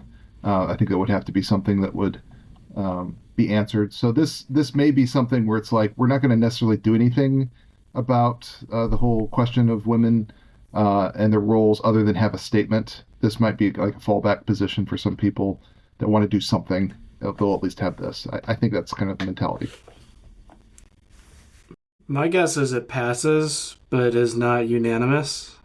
Because we've dealt with these sorts of statements in the past, and they generally pass, but not unanimous. And it's always the same argument. It's like the same argument we have every time. Like, this is not ours, and we could do better. And we ultimately end up commending them. I think with a docket so dense that I could see a reality where we approve it, and it's just kind of like, okay, we approved it. Like, are you going to put a lot of gas on this? Like, you have to really not like this, in my mind, to shoot it down, though I've not really read it all that thoroughly. I should probably do that before I go to the Overtures committee. But that's my gut. I don't have a strong opinion either way on the overture itself. A statement by the PCA that this is biblically faithful, it would be the opinion of this one assembly, period, with no further. Mm-hmm. Yep. I don't love it, but I'm not going to get worked up about it because there's so little weight put on it. Scott, I was going to say, in prep for Overtures, you could just listen to the Polity Matters episodes on Overtures. This is my prep for Overtures. Maybe you could gather an opinion about that one. Little inception there. All right. We have, by my count, 17 left. 16. 16. Okay, 16. 2 of which are study committees at the end. 2 study committees I think I would actually vote for, ironically. But that's too much foreshadowing. Let's talk about discipline overtures from the Rules of Discipline section. Let's see, Overture 46 from New York State Presbytery adds a whole section to BCO 29 to make public allegations to define making public allegations before reporting them to a court as a violation of the Ninth Commandment. I don't even know how to talk about this one, that I disagree with it so much. We already have the Ninth Commandment. This Well, would not put only people in that, danger. not only do we not already have the Ninth Commandment, CCB said that this goes well beyond any possible understanding of the Ninth Commandment as interpreted by Westminster. Like, it was strong language. And while I appreciate the stated goal of reducing the frequency of judicial censor by social media campaign, this ain't it. I think that's your favorite phrase, Alex. This ain't it. Yeah, this is like, I mean, this would cover up abuse, right? Like, this has the potential to sweep abuse under the rug because you're gagging abuse victims and forcing them to adhere to PCA polity in order for their abuse situation to be resolved. I find this unthinkable and untenable. And we should vote this no. This is not a refer back issue. This is a no for many reasons. The larger catechism is sufficient. And this has the potential to actually backfire and hurt those who have been abused in the context of the church, and we don't want to do that. Number 16 from Southwest Florida, to amend BCO 43 to clarify the prohibition against circularizing the court. I can't tell you how many times I have people ask me in our presbytery, what does it mean to circularize the court? What am I circularizing the court? How do I not circularize the court? And as much as they're confused, I don't know how to answer their question sometimes. Sometimes it's the way they ask it. But I'm inclined to think that this brings some clarity. I'm not, again, sort of ambivalent. Not, if it didn't change, it wouldn't be that big a deal to me. Looks good to me. I think it's a good articulation of circularizing the higher court, because it is right for the lower court to deliberate on an issue and to try to influence one another in debate on an issue. But the issue becomes of when you appeal to the higher court, trying to influence them by basically making them they're supposed to be impartial judges, but you're removing that and causing them to be partial judges because of your discussions with them. That's why SJC members, when you might ask them a question about a case or how to apply a case, they say, I can't comment on that because I don't want to become a partial member of the court. I can talk about general principles, but I'm not going to get into the details of your case because that will poison the higher court. And that's what it's talking about. And I think that this is a good clarifying comment on that. I'm not always for clarifying amendments, but I am here because this actually is a helpful clarification. Yeah, I agree. 65, to amend 38.1 to clarify procedures for judicial confessions in cases without process. This is one of those ones that I started trying to understand and just gave up after a while. It might be good. I don't know. Somebody needs to tell me. The idea is in a case without process, normally you have a man come or a person come and confess their sin to the court. There has been some concern in the past that a person who has been caught might come and confess a lesser sin to the court and thereby skate away from the deeper sin that he's not confessing. And so there is this, the goal, I think, is to provide a mechanism by which the presbytery, the higher court, the court doing the judging, examines not just his confession, but also does some interviews of other people that are involved and connected to, and there's more to it if it comes in a certain way. So I'm trying to remember exactly how they worded it, but if the original accusation comes from somebody else and then he confesses, then there's a different track than if he just comes on his own and confesses under this overture. Don't we already have mechanisms for those kinds of things? I thought that we already had something that said you should go and talk to other people involved, even in a case without process. Yeah. Yeah. Well, it's particularly in a case without process, like we dealt with that concern in the past. Of course. That, somebody might be doing this and might be skating away from something else. And so go check with the alleged victim and, find out is this a fair representation? We've already got that in the book. What we have here is not helpful. It creates a second pathway that doesn't actually resolve the issue anyway. Yeah. Alex, I'll be honest. I thought you were defending this overture for the first half of this, so you're defining it. I'm trying to make an argument for why it... Sorry, that's my alarm that I got to go get my kids in a few minutes. I was trying to make an argument for this is what they were probably trying to aim at, but I think it's poorly done. I think it's creating a second track that isn't necessary for some circumstances that are already present, some possibilities that are already present in the BCO as it's currently written. This is not necessary. CCB found it doubly in conflict with other portions of the BCO. So for a lot of reasons, this is not a good solution. I think we already have a new provision that adequately redresses this issue. 54, clarifying persons found contumacious have the right to complain but not appeal. It's... this is real bad.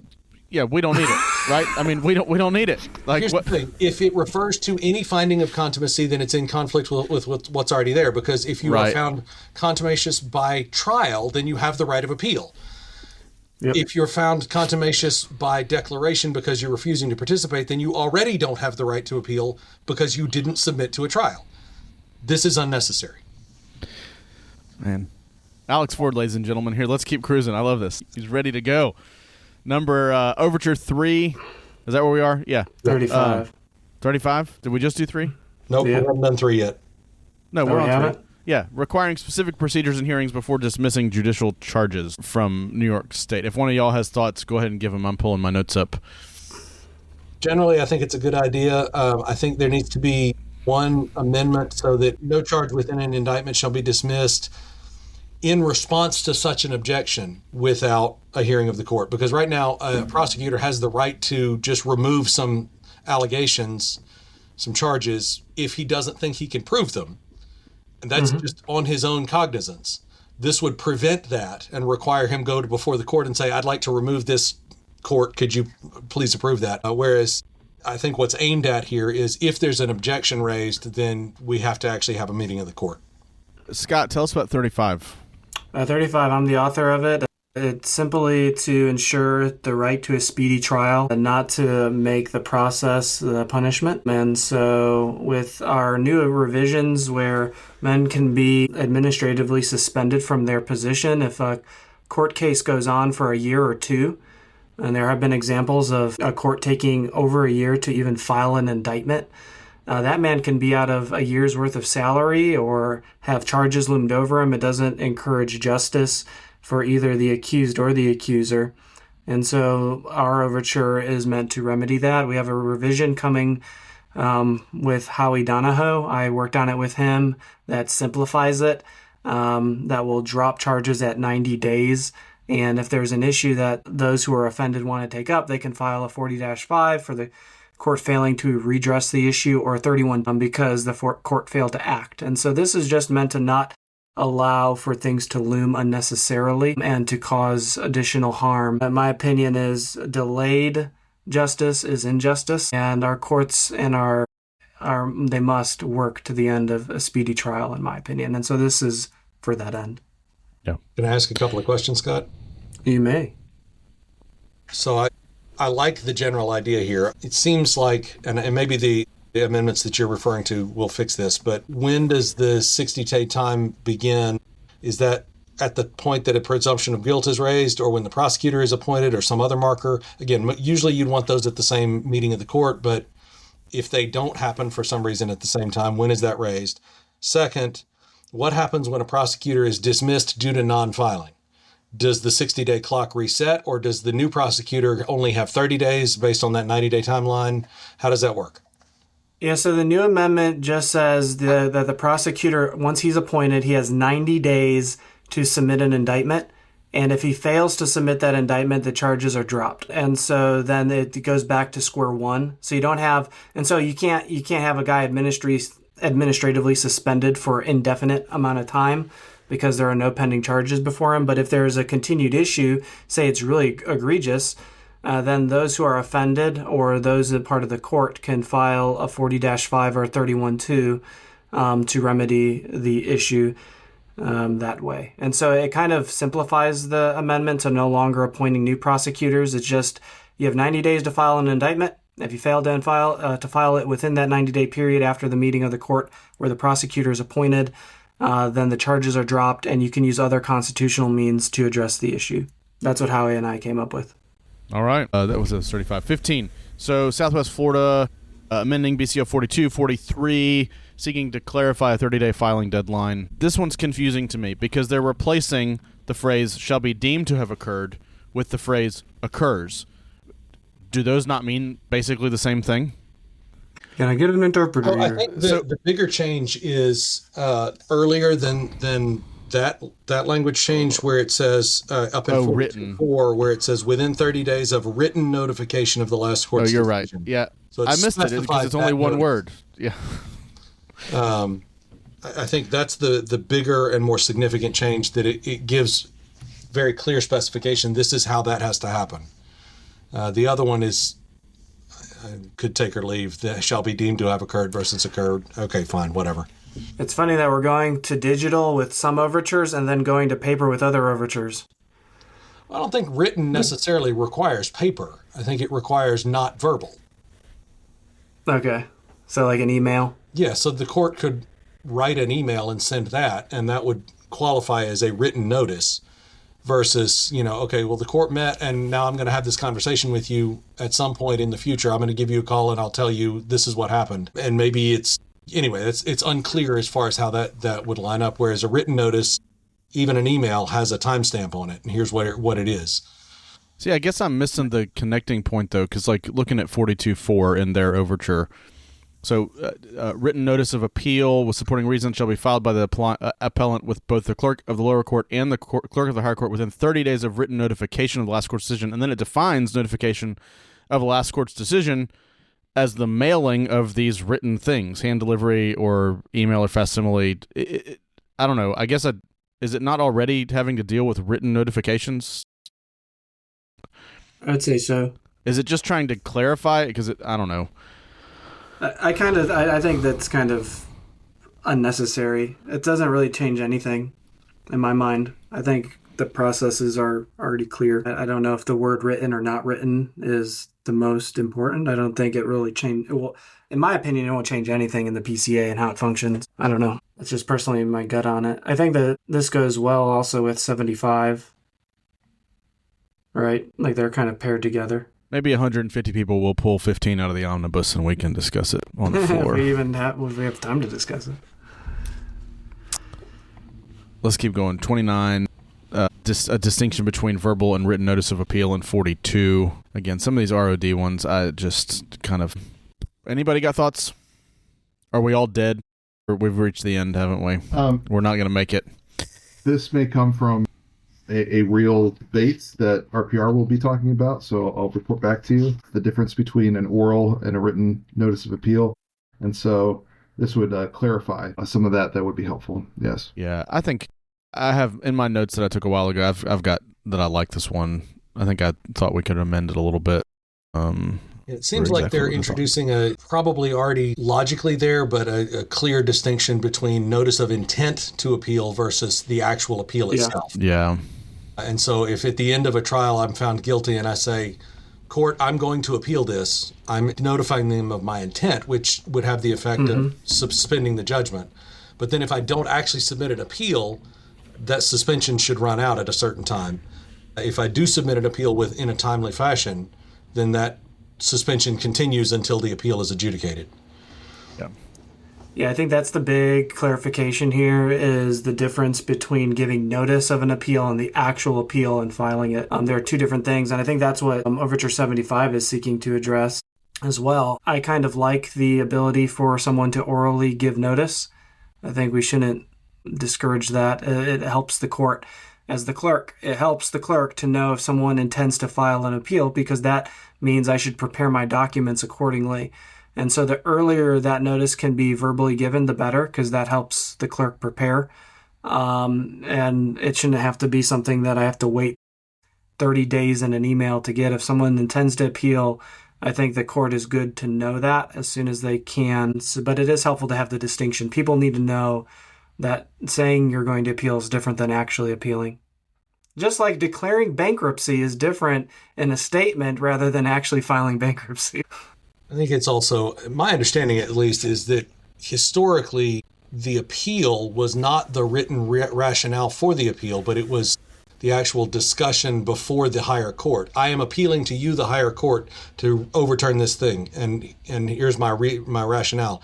And I think that distinction of the appeal is the written document versus the appeal is the oral arguments before court has...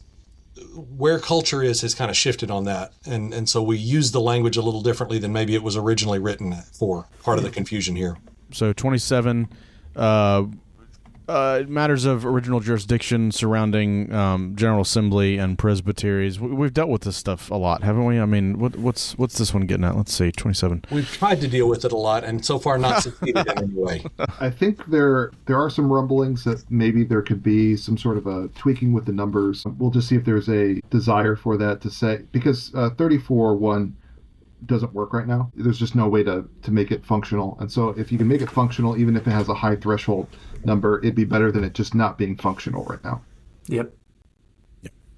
That said, I think there's some problems with this particular proposal in that it's giving SJC an additional right to force a presbytery to indict a man in a matter which it had presumably already investigated and cleared him, which is very different from the situation of an appeal where they already did the trial and they just screwed something up. And so the SJC tells them, go back and fix this thing that you did wrong. For the SJC to say, you erred in not charging and trying him, that's substantively different. Yeah. As I say, I think 34.1 needs some work. Obviously, as Jared said, it's non-functional right now. I'm not sure this is quite getting us where we need to go as it's currently written. That was 27. Looking at 67, wants to amend BCO 40-5 to require two specific determinations before a higher court cites a lower court. In my reading of this, it's just adding what's already there. It's trying to rephrase it. The current text of 40-5 already requires a higher court to receive a credible report concerning a delinquency or grossly unconstitutional proceeding. This just moves it around. I mean, it really doesn't seem like there's any reason to move it. I was trying to think. There was another thing about the yeah. I mean, and you're asking them to judge it, so it's just specifying. I mean, maybe guys want it to be written out this way. I don't know. I'm okay with it. I have no problems. You with the overture? Yeah, I'd vote, I think, in the affirmative. Nah, that's fine. It doesn't need to be changed. I don't hate it. I don't know enough to know that I'm strongly for it, but it didn't seem like a problematic thing as currently written. All right. Hopefully that's how the overtures debate is. Okay. We'll even talk about it. Who knows? Can we go through all 89 overtures? Can we get to it? We're trying to. Look, if Polity Matters can do it in 4.5 hours, surely the Overtures Committee can do it in 2 days. All right. I mean, what are you wasting your time on at Overtures that you can't handle 90 overtures? Good night. Number 69 deals with record of the case. I think the rationale conclusion on the overture says that the proposal would improve the current situation, which imposes a burden on clerks to examine and reconcile the differing language used in various provisions of the ROD to discern what should be assembled for and delivering to the reviewing court in an appeal. So, yeah, I like it. I thought we were on this one, so my comments on the last overture are actually for this overture. Oh, cool. Okay. So you like around it editing. I like this one. I don't know. 67. I'm probably. I don't know. I think I'm going back to it negative, but let's keep pressing on. We have to finish this thing. Yeah. I don't want to go back. No reconsiderations. Improving records of the case is a helpful thing to do. They're yes. very, very long documents. Whatever we can do to make them better is good, generally. Mm-hmm. I mean, my record of the case for a complaint was like 100 pages. You know, in our case, I've heard of thousands of pages in ROCs, so we wanted to be good to move things along. 8, right of complaint when a presbytery acts on a reference from a session. So if a session references up to a presbytery and the presbytery takes an action on behalf of the session, and as a result of that reference, can a congregant complain against that action? I think this is just saying that they do have the right to complain against that action. I don't see anything wrong with that. I think I could be for that. I would have assumed they could have previously. I guess this just makes it explicit. Yep. Any thoughts there, guys? Y'all all right? Sounds good. We're really doing a disservice to these ones at the end, aren't we? 59, non-punitive removal of members that want to withdraw for conscientious reasons. I think I'm on board with this. Somebody else may want to jump in. Voluntary association of membership. If somebody wants to leave and they're not under discipline, we don't need an additional category for that. We already have categories for that. Okay, yeah, and that's fair. Yeah, I could be persuaded. This effectively makes membership to be no more than intends to do things rather than actually doing things. We've already got categories in 38.3 and 4 for, if somebody says, hey, I'm leaving, okay, great, where are you going? If you're going to a church that we consider to be a church, 38.3a. If you're going to some place that calls itself a church but that we would disagree with, 38.3b. If you're going nowhere, 38.4. but we're still not retaining your membership. We're letting you go unless there's an actual charge already in process against you, which this wouldn't touch. Cool. Yeah. The one occurrence as I think through it that might be helpful to have something of this nature is we have a church member we didn't know how to process that went to a Reformed Baptist church because she married into a Reformed Baptist family and they don't recognize her as a member. She's been baptized by our church, but they won't receive her into membership, and she's unwilling to be baptized again because of that. That all makes sense. And we were kind of at a loss of what do we do with her? We don't want to remove her from the rolls, but she's not been here for over a year. She's been faithful at this other church, and she's happy there. She can't become a member at the church. She can't stay a member here. And in that circumstance, I think this would be helpful, where we release her, and it's not punitive, and we're not making a judgment on her Christian character. That's the context I could see this being helpful for. 56, we're almost there. Would amend BCO 32 to limit judicial representation in higher courts to ordained officers.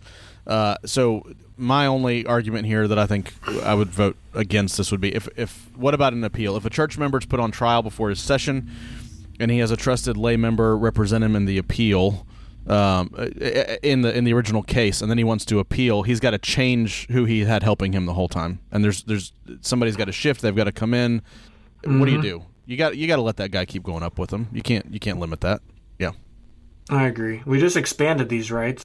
Yeah, this seems that's like right. It's why would we limit what we did a couple of years ago?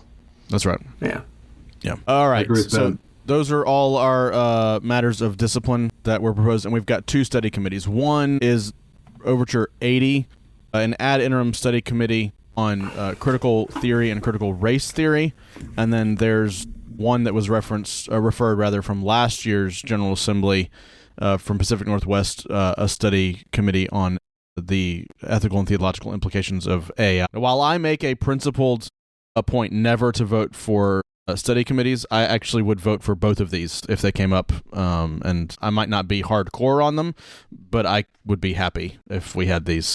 Maybe I'm naive, but is there anybody that doesn't know what critical race theory is right now? I feel like that's like studying pogs from the 90s. Like, don't we already know stuff That's my about favorite it? reference you've ever made, by the way, pogs. That's fantastic. I had the machine that would make pogs for you out of pictures you could get and stuff. Anyway. My sense, we've hasn't the ship sailed on this issue? This would be like studying the Me Too movement or something. Or some other gay marriage being legalized. It's that happened a decade and a half ago or whatever. It's kind of late to do this now. It seems like we've to get brought up in conservative talk radio and conservative podcasts and blogs and stuff. Yeah. Politically conservative, not theologically conservative. And so it continues to have a shelf life because of that. But I don't think that's a reason for us to invest $15,000 or $20,000 in a study committee and and a whole bunch of time for men that have better things to do with it. This seems like not a good use of our time. What about AI? What do you guys got? Or Jared, do you want to chime in on? Or you were saying pogs, so maybe that's your opinion. What about AI? I think this is a I think there's. Yeah. Go ahead, Alex, you go. I think AI is a critical need because of the insane influence that it's already got in our culture and in the world. I think we need to not just accept that it is a thing and therefore how can we use it. I think we need to do a more deep dive into, is this a thing we should be using at all? And then once we've answered that question, if so, how do we use it? And I think we need to do much more work than can be done by individual pastors and elders just digging into, well, what do I think about this? Can I use this to help me write a sermon? Can I use this to write questions for reflection? I think AI is expanding in logarithmic geometric ways in our culture and probably with catastrophic, in my own opinion, catastrophic results that are not yet anticipated, not yet understood, in much the same way, only more so as social media 15, 20 years ago. Yeah, I think it's more germane this year than even last year. What we've seen in the last 12 months is that AI touches literally the fabric of our existence. everything we do. You can't even make a shopping list on your iPhone without AI suggesting where that should go in your list. And so AI touches everything we do, even the smallest mundane things that we do. It's come every app you own or download that a subscription for has AI capabilities in some way. I have a Lowe's app, and my Lowe's app has AI. I don't want to talk to Lowe, but nevertheless, I get an AI app for Lowe's out of all places. And so it's touched everything. It touches everything. And because it touches everything in our existence, we need to have a good response to it. I think saying there are going to be, of course, negative impacts. There will be good impacts as well. And having a committee that analyzes where it can be useful and where it will hurt, I think will be good. It'll probably have a net negative impact on society, but there is really good uses for it, despite how people will abuse it for the next generation or so. Well, that's it. We have reached the end of our Overtures content. I would just need to say a few things before we go. One is a big thank you to Alex Ford. We love having you on every year. People have really great responses to our episodes on Overtures. Thank you so much for continuing to do this for us.